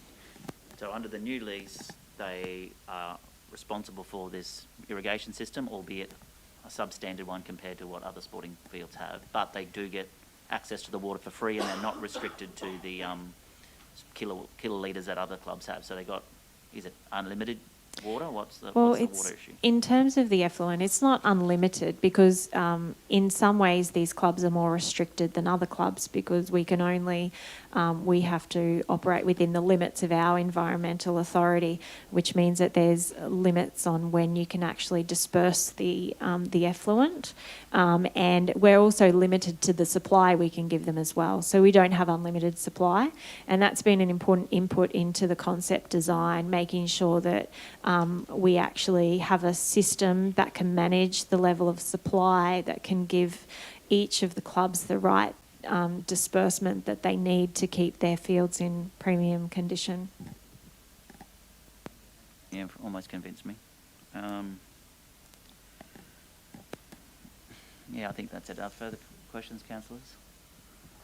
I just wanted to clarify what we're up to. The recommendation is on the screen. It's moved by Councillor Churchill, seconded by Councillor O'Grady. I think point 2 might answer my question. I just really am concerned about ripping up an irrigation system and then going back and ripping up another one next door. So, but we're going to proceed with the detailed design for all the precinct. And when, because there will be when, we'll have to replace it. When the funding is obtained, whether that's in our budget or through a grant, then we'll do the other one. And it is possible still that they could happen at the same time. And we can get the other clubs on side to agree to the operation and maintenance of those facilities. If that's Recommendations say all that, of what I've just said. With the exception of the last part around the other clubs, and I guess that is one clarification that I need in order to finalise this is the intention to only replace those systems if the other clubs take on the operation and maintenance of them, or is council prepared to continue in the role of the operator and maintainer? And I mean, council's obligations with respect to maintaining and operating that system will be greatly reduced in any case, because we'll have better smarts on the system. But I do need that clarification, because those leases are expired and we're waiting on a decision to know how to progress with that irrigation system. And if we're replacing all of the irrigation systems, if that is your intention, that agreement is a lot different. The leases and agreements that we enter into is very different compared to if we're just continuing on with how it is. Fantastic. So now I think I can amend the motion. I will add potentially to, sorry, Councillor Hensel, I'll come straight back to you. After obtained, I could add in an agreement from BITS Soccer, AFL Cricket and Rugby League is BITS Sporting Club. You know who I mean. The clubs at AFL, yep. Cricket, Rugby League, and Dennis Pass Precinct is... So you got them all? Okay. Oh, thanks. I'm not sure. I'm just saying I could add that in, and then you could proceed once we get agreement from all of them. If they all agree to have treated effluent, so if I'm the president of BITS Soccer Club, or I'm the president of Seagulls, and I look at what I'm going to get this treated effluent, but a new system that's going to last for 30 years. And then I look at Valleys, or I look at Clinton, and I think, well, hang on, they've got potable supply there, they're going to last better. But then I look at it and go, well, hang on, I don't have to pay potable water if the potable supply runs out. I've got more than, hopefully, or they're not restricted to whatever the 5,000 kilolitres, although they may not get that much anyway. So if they're comparing apples and apples, are they getting a good deal? And then they sign up and agree, and I think I come on the journey. Can I just confirm, what are they agreeing to? Are you after their agreement, as Tanya agreement asked, to accept management. operating and maintenance? I think so, because if we're going to rip up a system and put it in place, and the club's uncomfortable, we need to work out how we're going to do that. Or if not, then we will rip it up and put a new one in and continue to operate and maintain it. Yeah. Like, I'm not opposed to that, because I don't see a similarity at all between golf and rugby league. Because if someone tackles me while I'm playing golf, we're in trouble. I know. So, Keeping the, sorry. I haven't amended it yet, but I'm just asking, can I do that? And will that resolve all the things I just said out loud? I don't know what it's going to cost, but I can't support the motion as it stands unless I'm convinced. What's the cost factor that that you're inquiring on? You people, can I? Yep. Mayor, the budget allocation was $2,740,000 for the BITS Club soil remediation and irrigation replacement. What is the estimated cost? Leaving one side the budget estimate, what is now currently, as at today, the estimated cost of the replacement and remediation of the golf club? So what? How much are we talking about? Yeah, let's separate the two for the time being, and go. Okay, the golf club's going to cost us, as at today, 1.123. 1.123 for the irrigation system. Yep. And 1.32 for the remediation. But bearing in mind, that is full playing surface replacement. Yes, so the budget allocation is more or less equal to the cost, estimated cost as at today of doing the whole lot for the golf club. So the money, so there is no more money in the budget, even if we were to do a budget variation to cover option 2 up there.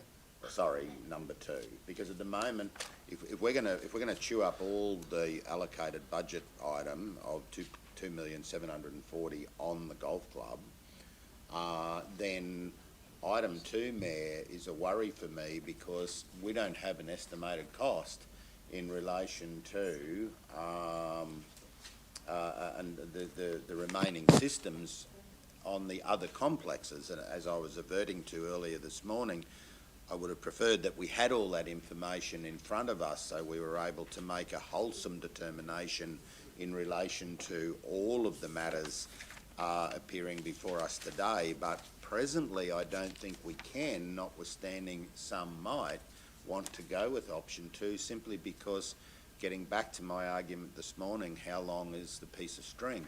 We just don't know. Like, I wouldn't like to be sitting in the chair of the Chief Financial Officer at the moment making a decision on something that we don't know what the actual cost is going to be. I'm really traumatised by that. I don't, as much as it makes perfect legitimate sense to wrap this up in a wholesome way, as I said this morning, the issue that you have currently trying to do what that outcome may achieve, you're confronted with the problem of not knowing the cost. And I think it, with the greatest respect, I think it would be dangerous of us to put in item 2 today without knowing how long the piece of string actually is. And as I say, I think our Chief Financial Officer might be, not that I speak for him, but I might be concerned about that aspect. Tanya, can you reply? Then I'll go to Councillor Hanson and goodbye. Sure. Councillor Trevor, $1.9 million is the cost to replace all the irrigation systems across Bits Sporting Complex, Bits Golf and Dennis Park. Then if we were to do the full reconstruction of all playing surfaces, and you know, we've already made representations that may be a little bit too much, the total remediation is also 1.9.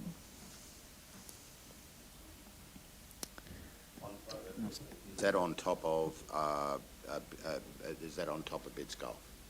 That's total. That's all encompassing. So you're looking at about 3.8 for entire irrigation system replacement and reconstruction. But it's likely if we do them together, we will find savings in that. So we're looking at another 1.1 million, which currently isn't budgeted.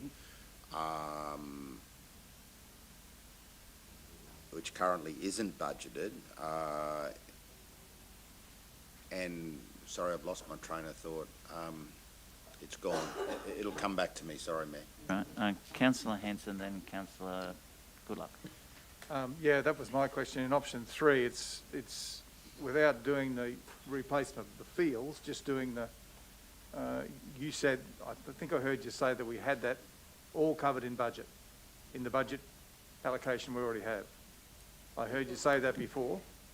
We had remediation, reconstruction for Bits Golf and the irrigation system budgeted. So this year, I believe we only had a portion of the irrigation system component because that was to start the tender process and some acquisitions, some purchasing. But then there was also some remainder in 22-23. So to replace the irrigation system on all of the golf, everything, is $1.9 million. Approximately, based on the concept design estimates. I could also point out, Mayor, through you, that this will not be constructed in this financial year, that this decision will not have us having to make that investment within the next 7 months, of this year, and will be subject to future budgets that will be adopted along the capital portfolio. So the resolution may bind us to finding funding within future capital programmes. Be fair to say we will also know more accurate costs by then, and also the savings that we will definitely have by having one tender instead of two, and also a better understanding on the club's positions too. I should caveat that when we talk about the getting more certainty in the costs as we go from concept to detailed design, it's not always down the way. Yeah. Okay. Yeah. But I guess but having one person look at the whole of the sporting fields is going to be more economical than having two separate people, or even if it's the same people running two separate exercises. Not just for the cost, but also for our officers and for you here. But item 2, we're committing to the funding of design and planning without a budgetary item currently in place. That's the issue I have, that we're moving forward with the design and planning of the remaining systems, but once we do the bits golf, the money that we've already allocated is gone, because I'll bet London to a brick it'll cost more than what's in here, as it always invariably does, through nobody's fault. These things, let's just accept that that's a part of life. So let's forget about the money that we've already budgeted for. We're actually now proceeding with the detailed design of the replacement irrigation system without a budget allocation. We do currently. It says further on, though, does not progress with construction until yes, sufficient funding. But there's two separate issues. There's design and planning, and there's construction. I accept that construction is money subject to funding, which probably will never happen, given the state of the nation at the moment. But the design, proceed with the detailed design of the replacement irrigation system for the BITS Sports Club. We don't have any money in the budget to do that. Like that 2.740 was allocated to golf. We do have the money in the budget for the design. It's in the reports. Lots of recommendation, but Tanya, we do have the $56,000 for the design, is that correct? Yeah, so the detailed designer has been engaged and we're up to concept. So the designer who will do the detailed design has done the concept design. That's the 56,000 for the entire. We have 56,000 remaining on that contract to reach detailed, which we expect to have done by the end of the year. This recommendation will give us the detailed design of everything. It'll replace the irrigation system of the golf club, rehabilitate the fields there, and have the design ready for the rest. But we don't build the rest until we tick off those other boxes up there. I think that's where we're at, Councillor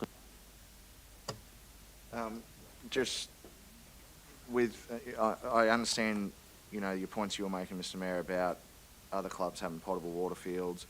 But like I said, for the record, I'm not suggesting that they go to potable. No, I'm just trying to compare to apples and apples. And just in the interest, I just want to point out, we've got a dam sitting at 50%, as you well know. We haven't had a significant rain event for 4 years. It's possible. We're all sitting here hoping and praying for rain, and touch wood, we're not in drought any longer than we have to. But it's possible we might go the next 2 or 3 or 4 years without a significant rain event. And in which case, if we get to a dire enough situation, the potable water gets turned off for those sporting fields, and you'll still have a situation with bits where there'll be treated effluent that can still service a sporting field. So, these are the conversations that, yes, I think we have to have with the club. I know people probably have concerns, and we need to talk to them about those concerns with effluent, but there's pros and there's cons. There could be at the time, touch wood, we're never in that position, but the reality is there could be a day where all the other sporting clubs have to come and play at bits because it's the only one that's got water because it's an effluent system. So there's all these different things that need to go through. There's opportunities and there's risks, and we need to make sure we've got a clear understanding, a clear input from the clubs around all of those components. Option 3 says it all, and I would like to. No, I can't move that, but I mean, I have a mover and a second already, so I'm We've happy talked with that. about many times about the presentation of the entrance to Boyne Island, all being green, and this is the way that you can do it. So I'd like to do the whole lot together. And the environmental concerns. Just I keep putting that there.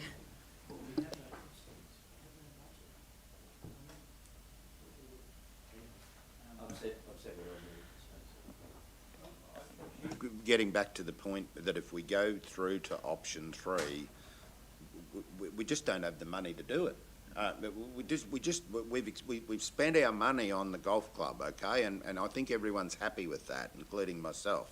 But let's push that to one side, and let's assume that the detailed design of the balance is going to only cost $56,595, and let's see how that pans out. But that's it. Like as in we can't go to option 3 because we haven't got any budget allocation unless we get funding. Matt, would you be receptive to modifying my motion? Let me hear it. I've been trying to write some words down here, but proceed with the detailed design of the replacement irrigation system for the Vitz Sports Fields and Dennis Park Rugby League fields, and that progress with construction be undertaken when sufficient funding budget is obtained. Because I understand exactly what you're trying to achieve. Did you get that book or Is that possible But we must proceed to do? with the detailed design of the precinct, for the entire precinct. And you said much earlier, when I asked you questions about the lease aspects, there is a lot of aspects that have to be undertaken in relation, not, let's push this to the side, negotiations, understandings. It's a two-way street between those parties. The risk, are the volunteers prepared to take on some of those risks when we talk to it? Because in option 3 and option 3 alone, you are only talking about effluent. There is no mention of potable in number 3 at all.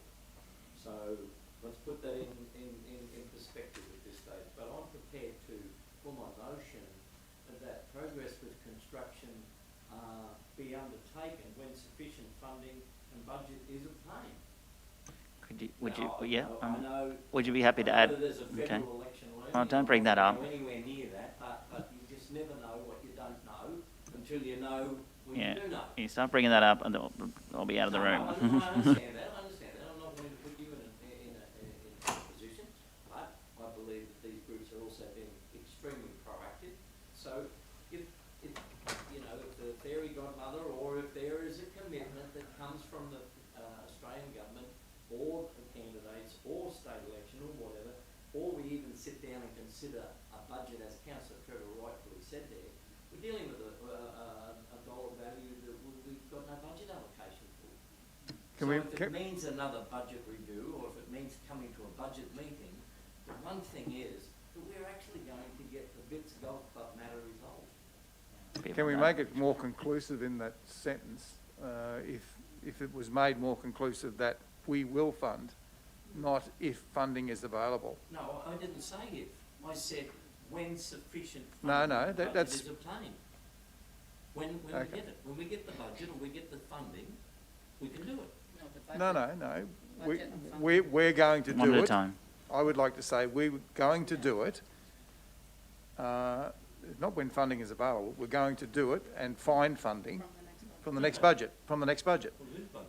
Yeah, I think Our budget. I don't think we're going to agree on this. I might have to put the motion as it stands, and then we can either vote for or against it and move amendments. But we'll see how we go. Sorry, Councillor Trevor, I'll go to you, and then. I think Councillor Glenn has put it succinctly, and I think it will resolve the problem. Okay. Sorry, Brooke. Yeah. Sorry, I just want to clarify from what Tanya advised earlier about the leases for the other facilities, and it's probably a question for you, Tanya. If with point 2, budget's obtained and we proceed to construct, do you then also require a resolution around the leases because it is freehold land for those other clubs? Will that require a separate resolution at some point in the future? Given the level of uncertainty, I would suggest that we would bring the position that we've landed with the clubs and the leases, we would bring that back to council, because I think that there will be a decision for council to make in the future as to whether we accept to take on that maintenance or not. No disrespect, Tanya, but I asked that question from 2 hours ago in relation to the lease agreements going forward, whether they were a governance decision of this board or whether they would be operational. I asked that through you, Madam CEO, whether they would be. So we're now saying I think these lease agreements are going to come back to this board meeting. I think they're two separate things. The golf club lease, we've got the conditions of that, the high-level conditions set there that council's resolving today. We talked about the ownership, and but we don't have that for the balance of the clubs, so that we need to bring that back to get your direction on what you're giving us the parameters to agree to. Is that a fair way of summarising? Yes. The alternative is that you can include the exact same conditions for Bits Golf in for the balance of the sports clubs, and I can go away and negotiate that. So that's the alternative. We have the certainty for Bits. We don't, and I think that there's a bit of work to do to give the other clubs comfort. So that's why I suggest that I'm not ready at this point in time. I totally agree. That's the right thing to do, Tanya. Number B. Can we put the motion? Yeah. But yeah, I want to go through the motion because I'm honestly a bit lost as to where we landed now. A motion that Councillor Churchill's puts on the screen. Yeah, I'm just trying to read it from. So we obviously decided. Well, not decided. The motion reads 30 years. Now, and the Bits Golf Club will be responsible. I don't know. Obviously, I don't even know if that needs to be there because that's in the lease. But that will be in the lease, correct? That's saying that these are the conditions of the lease. Oh, okay, great. So, yeah, we won't construct unless Okay. they agree to these conditions. Okay, great. And council will not be responsible for the cost of the golf club lease. Doesn't mean that will be the same condition as for other leases that we talked about in number 2, maybe? Okay, great. So, could we go down, Brooke, a little? Proceed with the detailed design of the replacement irrigation system for the big sport fields. And that progressive construction be undertaken when sufficient funding or budget is obtained. And can I just quickly, one question, so can this then be done as a one exercise? Or no, well, construction might not be able to be done under the one option, you know, how we just discussed about obviously having one tender instead of 2. We have to explore staging as part of detailed design, and if we're proceeding with detailed design for all clubs, we'll have to take into account all clubs when is their best time for it to occur. We're not going to get one point in time where all clubs can together just cease. Okay. And so it will have to be staged, but we can work through that as detailed design and potentially bring the cost savings of doing it one way versus another way back to council. Okay, so there's that option still there. And I guess it's implied that you have to get agreement from the sporting clubs in order to change a lease anyway. So I think I'm comfortable with that. I think we've had enough debate, conversation, councillors. You have an opportunity to accept or reject the motion that Councillor Churchill has put, and it is on the screen. It is moved by Councillor Churchill and seconded by Councillor Grady, and I'm going to put that motion now. All in favour? Those against? The motion is carried unanimously. Thank you, and I'm going to break now for morning tea. Thank you.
Well, I'm here with James Bentley. He's the manager of Gladstone Regional Council's Revenue Services, and we're going to answer a few questions that the local community have regarding rates. So, James, thanks for being here this afternoon. Pleasure to be here, Matt. First one is general rates versus service charges. James, can you explain to the ratepayers or local community the difference between general rates and service charges? Sure, Matt. Service charges are the charges we pay when we use a service, and the three services that come to mind are waste, sewer and water. So what a service charge is our contribution towards the provision of those services in our local community. So if I have access to waste, water and sewer, I'm expected to make a contribution to those services. General rates, on the other hand, are the charges that council levies on the community for the provision of income for council's general operating expenses. All the other services that council provides. It's a big pot that council uses to spend money according to the community's wishes. All right, so lots of people, I always hear this argument over the years at rates time is, I've got a property in Brisbane and my rates are cheaper in Brisbane. Can you explain to community why that is? When you look at rates and comparisons between different local government areas, you have to really compare apples with apples. Now, Brisbane has over 400,000 dwellings, residences. Gladstone has about 22,000 places where people live. It really is a function of size. We're 10,000 square kilometres. Brisbane's 1,300. We've got a huge network of roads, right from Rosedale all the way up to Mount Larkham and beyond. So we have to really do a lot, make our dollars go a lot further, and we've only got a smaller population. So that's why we don't have the same size, but we have to provide the same level of service.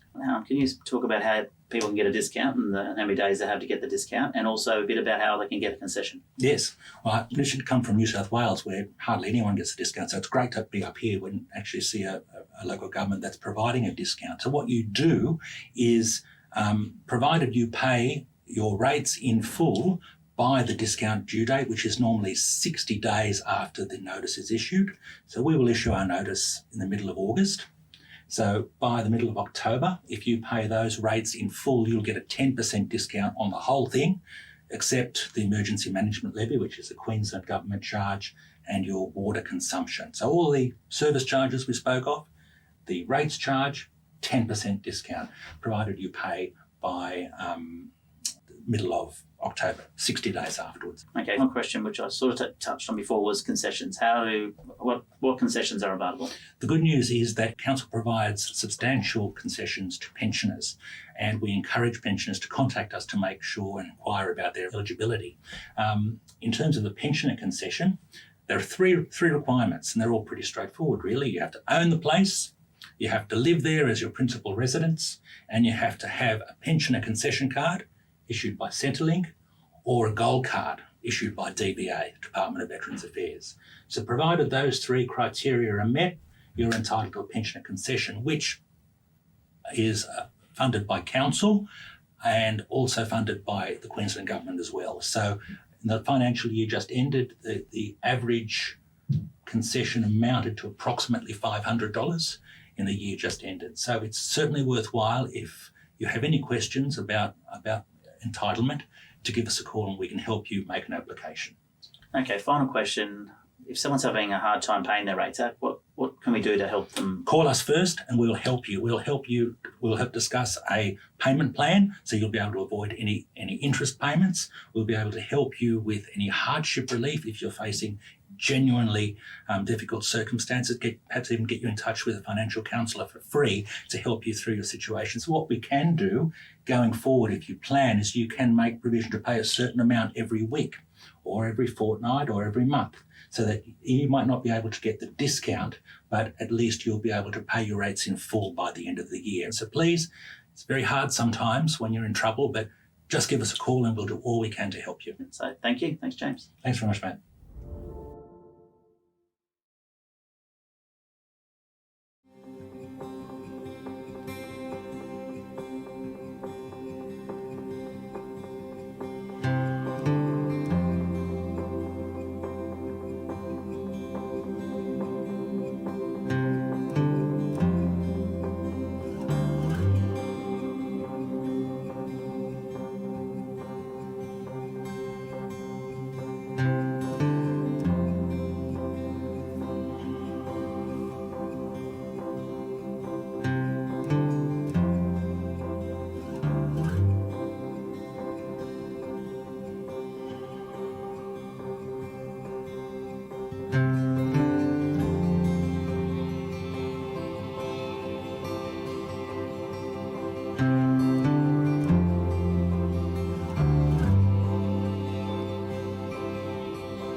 Sign up to Council's disaster and weather event warning system. Receive alerts about emergency news, severe weather events and other public safety alerts via SMS or email. Registering to the disaster messaging system is free.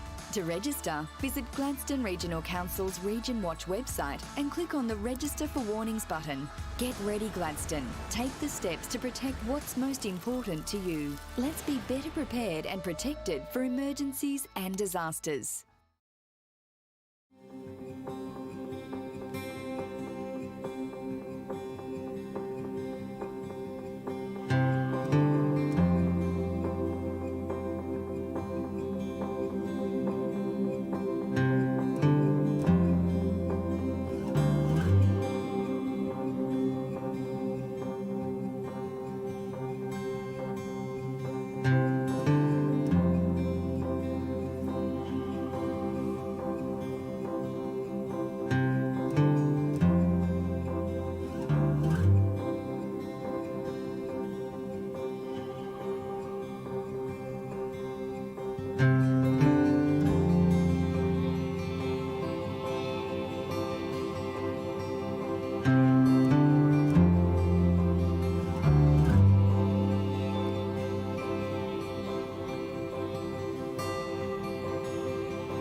Gladstone Regional Council are committed to fostering a proud, involved and engaged community. The Gladstone Regional Council Community Investment Program provides financial support to local community initiatives, projects and events which promote community connections, regional enhancements, community celebrations and community education. For more information on the Community Investment Program, visit gladstone.qld.gov.au. Gladstone Regional Council. Connect, innovate, diversify.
Illegal dumping and littering is a concern across the Gladstone region, with over 134 offences in the last 18 months.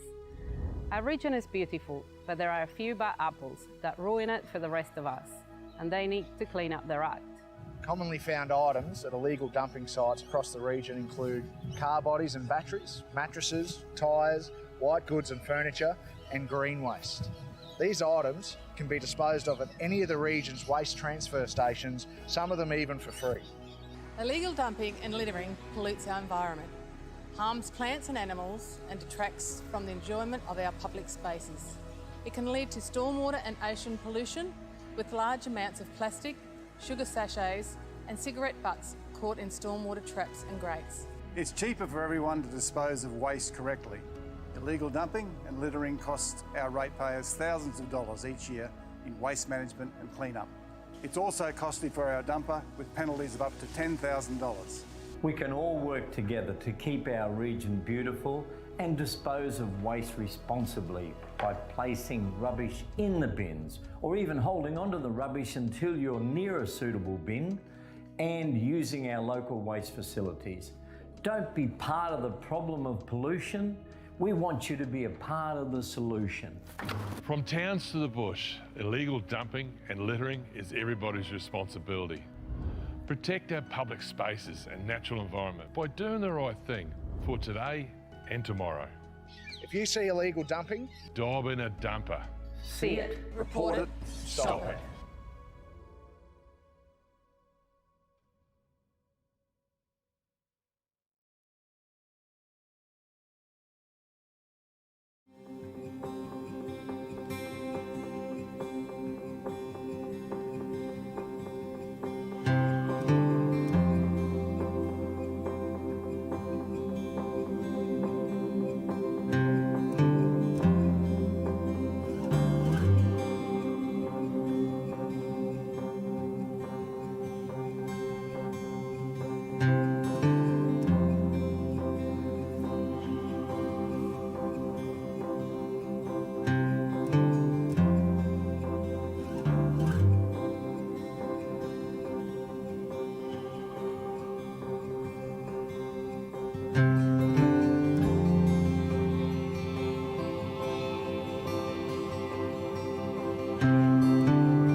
Well, I'm here with James Bentley. He's the manager of Gladstone Regional Council's Revenue Services, and we're going to answer a few questions that the local community have regarding rates. So, James, thanks for being here this Pleasure afternoon. to be here, Matt. First one is general rates versus service charges. James, can you explain to the ratepayers or local community the difference between general rates and service charges? Sure, Matt. Service charges are the charges we pay when we use a service, and the three services that come to mind are waste, sewer and water.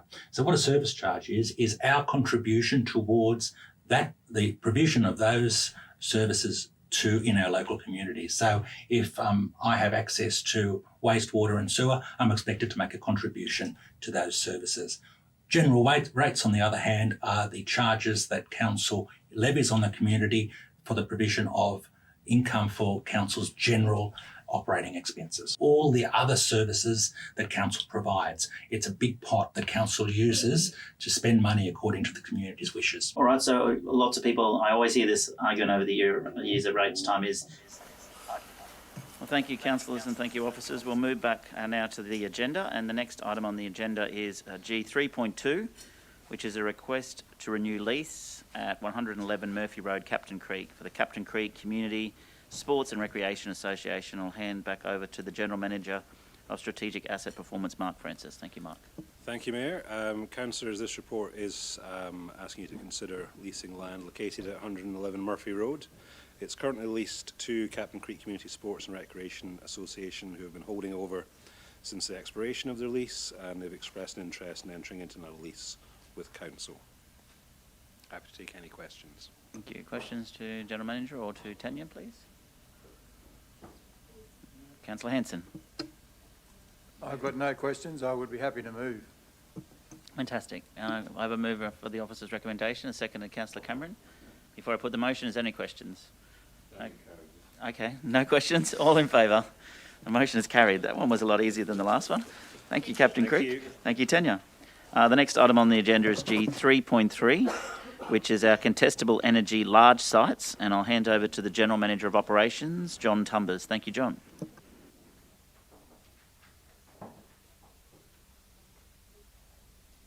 Thank you, Mr Mayor. Good morning, councillors. This report asks Council to authorise the CEO to enter into a contestable energy supply agreement. GRC, along with 15 other Queensland councils, utilise local buy network to tender and receive bids from the national electricity market. When those bids are received, you have a finite period of time to accept the bids and enter into a contract, which doesn't meet the timeframes for council meetings to approve those. There's more detail contained in the report, and I'll open for questions. Thank you, John. Questions, please, Councillor Churchill. Yeah, and this one's fairly straightforward. I would have thought that would have been just part and parcel of doing business, I suppose, in business as such. But from my understanding of this now is trying to, well, maybe I'll rephrase it. We don't continually check on the spot market what's happening in the energy price market. No, on a day by, I wouldn't say day by day, that could be time consuming. It's a bit like going on the share market. Week by week, month by month? No, for the purpose of entering into a contract, we go to receive bids from different electricity suppliers through an agent, and we do that with a group of other councillors. And then the bids that we receive at the time apply for the period of the contract. Because of the nature of the spot market, that defines that finite period we have to enter into a contract, because things might change in a week or 2 weeks' time, depending on what that period actually is. On an operational basis, month to month, we do compare electricity usage when the invoices and things come. That was my next question. Yes, yes. Okay, so we are checking Yes. apples with apples, as Mayor Matt says, from apples to apples That's and lemons correct, and whatever. yeah. Okay, then that's fair enough. No, I support the resolution. My other addendum to that from the energy market: do we put any energy back into the market? I'm just trying to think where we have no, we don't. Okay. No, we use considerable power, though. Except for the case of the biofuels plant out at Benarabi through the contractor thing. Yeah. Okay. That goes back into the market, does it? Yes. Okay. Yeah, that's what I. Yes. Great. So, no, thank you. Totally support the recommendation. Thank you. Councillor Goodluck was moving, I believe. I've got a mover there in Councillor Goodluck, seconded Councillor Branthwaite. Any further questions? Very good. Oh, sorry, Councillor Muscat. I just wanted to say that this looks great, actually, so thank you. And the explanation was really good. I know we talked about it in the past, but it's an opportunity that it's great to, take advantage of. Thank you. Yeah. Okay, move Councillor Goodluck, seconded Councillor Branthwaite. All in favour? Motion is carried. Thanks very much. Councillors, with your support, I'd like to move G 3.7 forward. We have a volunteer community member in the gallery who sat through 2 hours of our first item debate regarding the sporting precinct at Bits. So I'd move that we bring that item forward. Can I have a seconder, please? Thank you, Councillor Muscat. Put the motion. All in favour? That's carried. And G 3.7 is our RADF, Regional Arts Development Fund Assessment. Yep.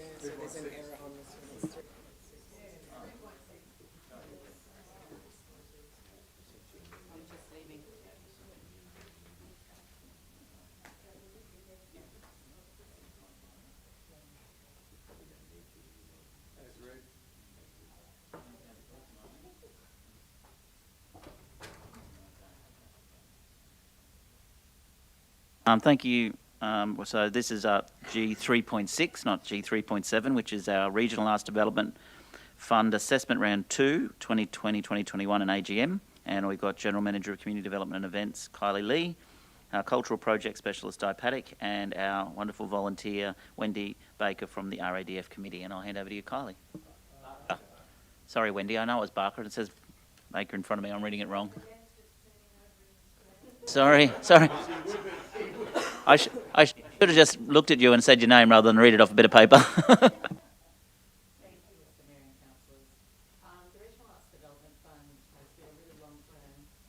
Has been a long-term partnership between Council and the State Government. We're actually celebrating our 30th anniversary this year, so 1991 is when we started this initiative. And it has delivered a significant amount of arts and culture projects across our region, contributing to our livability and our well-being. Today's report you see in front of you focuses on 3 areas regarding our RADF program. It has our successful applications for round 2, our acceptance of outcome reports from our previous successful applications, and our new RADF committee membership. Just reiterating on our objectives for RADF, so we have 6 objectives, which are developing regional skill, building community cultural capacity, regional partnerships, cultural tourism, concept development, and contemporary collections or stories.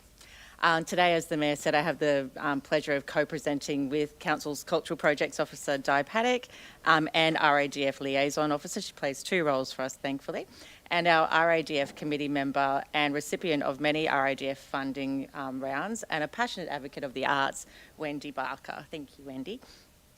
I'll hand over to Di with respect to the successful RADF applications and also the submission of outcome reports, and then we'll come back to talk about the membership of the committee. Thanks, Di. Good morning, everybody. Good morning, Mr Mayor and councillors. This is the second round for 2021 that went through a process of expressions of interest and then through to applications. Our committee become involved at that expressions of interest phase, and they act as mentors for the applicants as they go through the application phase, which has provided great support and to develop thorough submissions for the fund. It has made a huge difference. We had the assessment meeting at the Gladstone Regional Art Gallery and Museum, attended by our committee, and the successful applicants went through the assessment process that night. We look forward to having the decision recommended today. The committee also considered outcome reports from earlier applications on that night. The Regional Arts Development Fund is a partnership project between the Queensland Government and Gladstone Regional Council to support local arts and culture in regional Queensland. Thanks, Di. Councillors, questions? Wendy, would you like to add anything to that?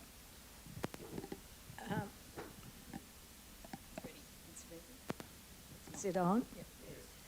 I would like to say what a fantastic job Di does, and Glenn keeps us all in control. You keep him under control.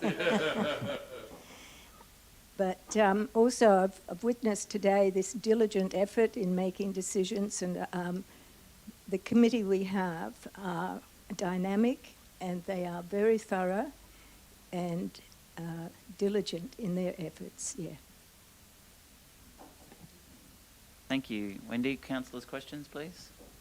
Councillor, as the chair, Councillor Churchill, would you like to Yeah, add? thanks for that, Mayor Matt. I suppose from my perspective at this stage is that just getting an understanding, and it's wonderful to see Wendy here as one of the representatives for our committees. But I think, you know, we have a number of committees, and I think this is another prime example of where we have our volunteers who make decisions at those committees, understanding the governance process of a council. You know, I'm not, perhaps Wendy might be able to ask or make a comment about that, what you're seeing, the dynamics of the governance process, because as the RADF committee, we deliberate over a lot of information, all the nuts and bolts of all the applications, but it's also there's an important part for my colleagues to understand is that all of our members of the RADF committee who are involved in the arts fraternity or the arts industry or associated with the arts industry in our region are also mentors as part of their role as a committee member. So if you become a member of the committee, it's not only about the decision making and the deliberations as recommendations to council, but it's also mentoring current and future aspiring people within our region. So if we can do that, but perhaps from my perspective as the chair for many years now, is that we need to have our volunteers and our committees understand what the governance process is when they've made that decision. And you've seen it firsthand today, Wendy. You didn't want to make a comment, I thought. We're putting Wendy in the hot seat. I'll be brief.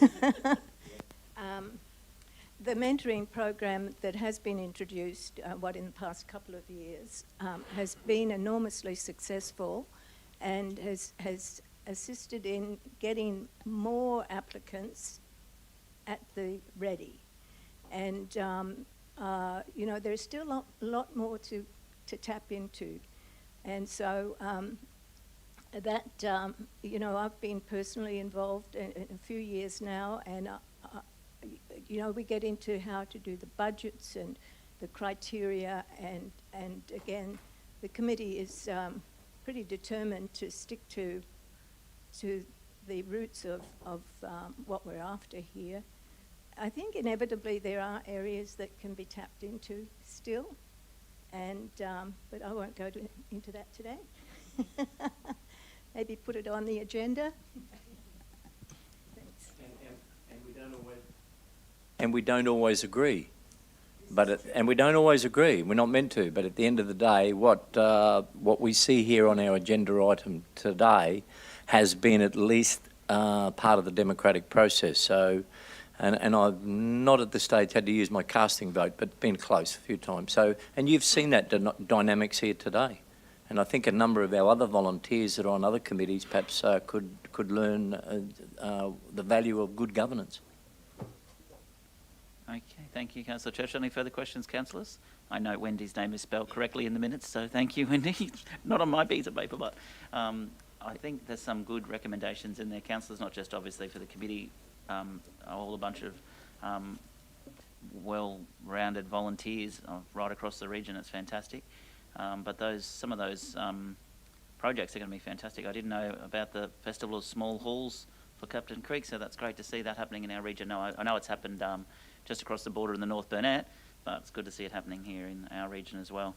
If there's no further questions, councillors, can I have a mover, please? You've got something else you'd like to add? No, I'd just like to ask a question in relation to one of the committee, Sharon Hare, who's been identified and as a recommendation to council today, but I'm aware in the last week or so has just secured a position of importance in the Banana Shire with the Banana Shire Council. So I'm not sure what the governance process would be, and I need to ask that question here today, what the governance process would be before we ratify it, or do we have to wait, we ratify it and then wait for a resignation and then we have to change. I don't know. I'll be guided by your advice, Kylie, through you. Yeah. Councillor Churchill will be in the terms of reference that I have in front of me at the moment. Just 1 second. And congratulations on Sharon getting a job in local government with Banana Shire Council, our good neighbours. She'll be very missed though. Yeah. Dynamic force. Is that part of the criteria you have to live within the region? Okay. Members may resign at any time and be replaced at any time by resolution of council. I think we can accept the recommendation as it stands, and then we'd hope, Sharon might, there might be different circumstances around what happens there. I think we can accept it, and if Sharon chooses to resign at that point in time, certainly would be a great member of the committee if she meets the criteria still. Thank you, Mr. Mayor. Would you like to talk more about the committee? I just wanted to talk about the committee, just to acknowledge these volunteers. I'm not sure if you're aware, but sometimes these RADF meetings go well into the evening. I think 11 o'clock was one of the recent ending times. So it is quite a comprehensive decision-making process, but more importantly, it's a very large amount of time that these volunteers are contributing to us. So I just wanted to acknowledge that.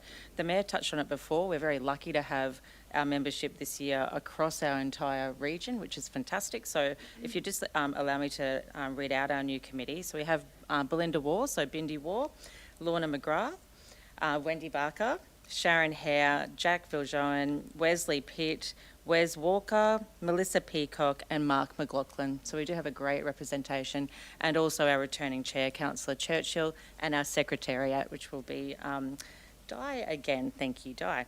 That's all from me, Mr. Mayor. Thank you very much for that, and thank you, Wendy, for being able to be here today. Yeah, thank you, Wendy. Any further questions, councillors? If not, I'll look for a mover, please. Move, Councillor Goodluck. Second, Councillor Trevor. Put the motion. All in favour. Motion is carried. Okay, thank you. Thanks for hanging out with us, Wendy. Sorry it took so long. Well, when we have Councillor Muscat back in the room, we'll go back to G3.4. I'll just wait for Councillor Muscat. I thought you would have known that government. Remember, you were preaching how you know your government. No, well, I do, but we haven't received a letter of resignation. That's the issue. No, that's right. Councillors, we'll move to the next item on the agenda, which is G3.4, the review of our environment policy, and I'll hand over to the General Manager of Finance, Governance and Risk, Mark Holmes. Thank you, Mark. Morning, Mayor. Morning, councillors. This item is a review of our corporate environmental policy that was due for its normal review process. So it has been subject to much consultation across the business, led by our governance team, and in particular working with our environment and conservation team, as well as all other stakeholders across the business. The proposed revision of that consolidates your former corporate environmental policy into essentially an environmental policy statement.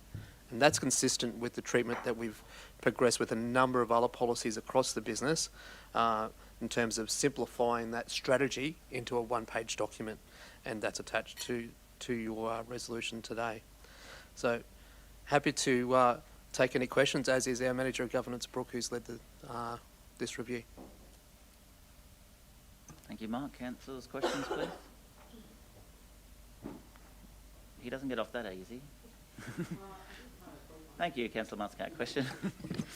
Yeah, it wasn't really, it's probably something simple, but in the policy statement, there's great stuff that we got there and that we've been doing, and I was just maybe curious about the water side, when I might be under a different policy, but the whole of the sort of management of water, and if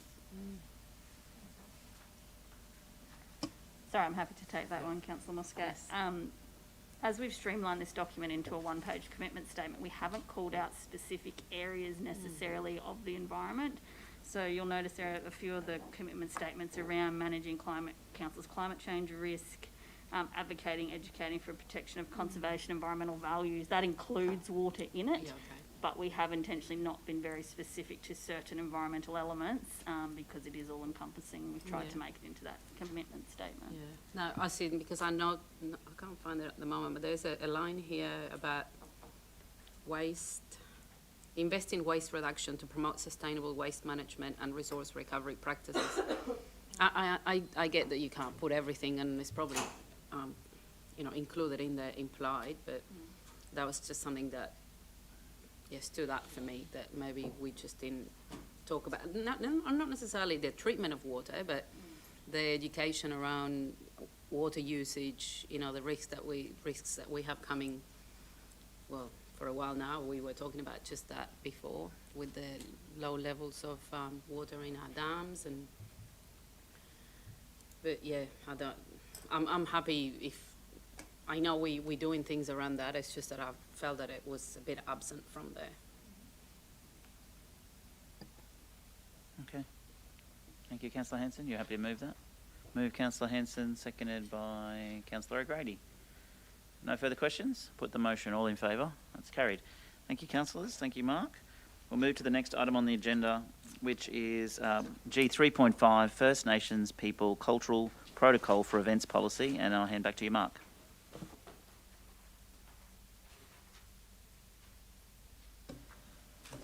Thank you, Mr. Mayor. And I've got our colleague Lee joining us to the table for this one, as obviously the RAP actions are part of her portfolio.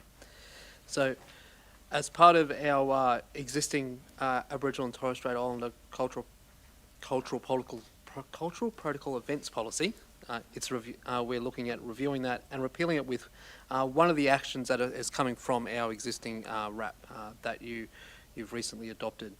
So this has been updated and outworked through the RAP reference group and has had significant engagement across that group. And Kylie, do you want to add anything particular with respect to that?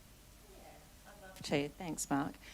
Just a little bit of a history on why this protocol is important for Council to adopt and part of our respect pillar of our Reconciliation Action Plan. So acknowledgement of country is our opportunity to us to pay respect for those First Nation people, the traditional owners of our land. It is different to a welcome to country. It is our opportunity to pay that respect. These protocols have been in place for thousands of years, whereby tribes would welcome other tribes onto their land, onto their country, and bless their spirit of safe protection. We have recently rolled out some cultural awareness training across Council that also touches on acknowledgement of country, and we also equip our councillors and our employees with our little cultural acknowledgement cards on how to do an acknowledgement of country. So the major changes to this particular policy were a change to the reference of Aboriginal and Torres Strait Islanders to First Nation people. The definitions of the acknowledgement of country and welcome to country have been updated to be a little bit more contemporary in the language. Another thing that we did do with this policy, and I thank the governance team for supporting us with this particular interaction, was to provide an opportunity for our Port Curtis Coral Coast Trust and PBC directors to be able to input into this policy, showing a genuine engagement in that space. We didn't receive any feedback, but we were definitely extending the invitation to do so. That said, I welcome any questions you might have on the policy or any feedback.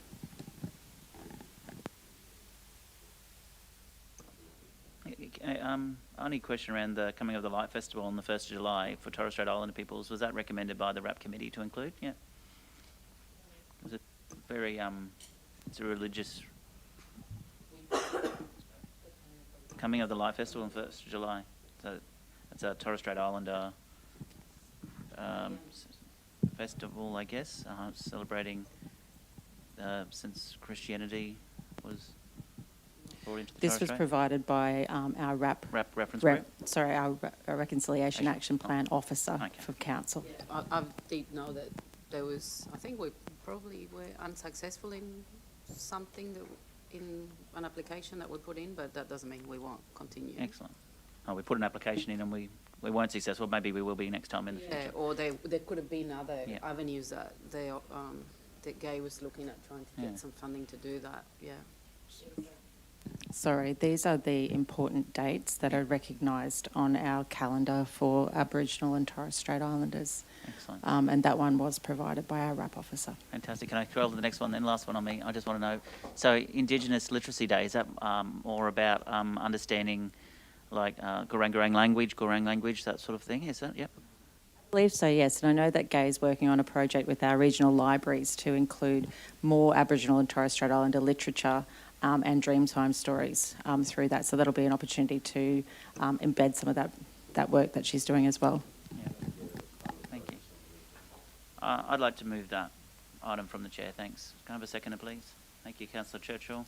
Any further discussion? No, I'll put the motion. All in favour? It's carried. Oh, I did say. Okay. You did put your hand up. You reacted a lot quicker, Carl. Didn't see.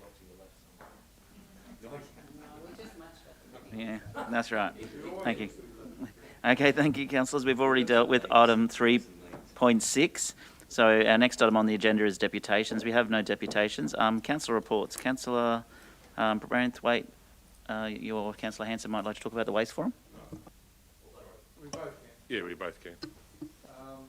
Yeah, thank you very much to Council for the opportunity to attend these always most interesting waste forums. In Brisbane last weekend, that's why we're wearing a mask here today. The main report and the PowerPoint presentations that go with these forums will follow. We haven't got them yet. But there were lots of key points: circular economy and waste moving very quickly. There's up to 80 new recycling facilities nationally with $600 million investment. Procurement systems in government are ensuring recycle content in there. So if someone puts in a procurement or an application for procurement, they have to have recycled gear with it. All packaging in the future will be recyclable. They're harmonising national standards in the organics and recycling area. They're moving from thinking waste to thinking resourcing, designing materials that can be recycled. So it's all about reuse, as we already know. There's a litter and illegal dumping plan nationally. There's the 3 principles they use in the circular economy now are designing, use and value, and regeneration. Councils are asking councils to get on board with recycling of solar panels. So they want councils to pick up the game on that. It's interesting, you probably already know, Rockhampton Council's trialling a 3rd bin collection for FOGO, along with Townsville and council down in the southern area. I've forgotten their name. So they've started this week on that one. And it was stated that a statewide educational plan should be our priority. So, Councillor Branthwaite, you may have more. Just mention a few little things. It's pretty good, pricey, the whole lot. I think just there's a few key words that they're using now. One's called stewardship, and it's about manufacturers that are taking ownership over the products that they make. Mattresses are a fine example of that because they are starting to take up a lot of space. The likes of the batteries and most fires that are happening in landfills now are caused by batteries, injuries with kids swallowing batteries, so forth. So there's those sort of things that are looking at it. They're looking at a thing called e-waste now, which is not just about your phone and recovering precious metals and rare earth stuff. It's also about what anything electrical, anything that's got a cord is an e-waste, and it's about recycling TVs and so forth. So there's a lot of things happening in that area. The likes of your FOGO. Now, FOGO, for those that are listening online, is your food organics and your green organics. And as Councillor Hanson said, there's a few regions looking at recovering that now. It's one of those things where they're talking about 6 million tonnes of FOGO go into our waste every year around Australia. It's about recovering that and turning that back into good, healthy soil. And a lot of councils now, the ones that are doing it, are looking at putting it on their own gardens rather than selling it off and creating an economy through that way. They're replenishing their own gardens and their own spaces. So there's a lot of big things happening in the background as far as waste is concerned. It's going to get more and more as we try and reduce the amount that's going into our landfill. So it was a very good event, a very, very good event. The other council was Somerset, sorry, and yeah. I was chatting to the CEO the other day, and she's advised that there is a report coming through from our own waste team to the next, I think next week you said that it was happening, regarding where we're moving here in Gladstone. So that'll be very interesting. It's on FOGO on everything. CEO might advise. Be on your agenda for the info session. John might want to add more information. I don't want to get the scope of it wrong. There's a few moving parts, but John, did you want to? It's about some education and engagement we're about to undertake, essentially.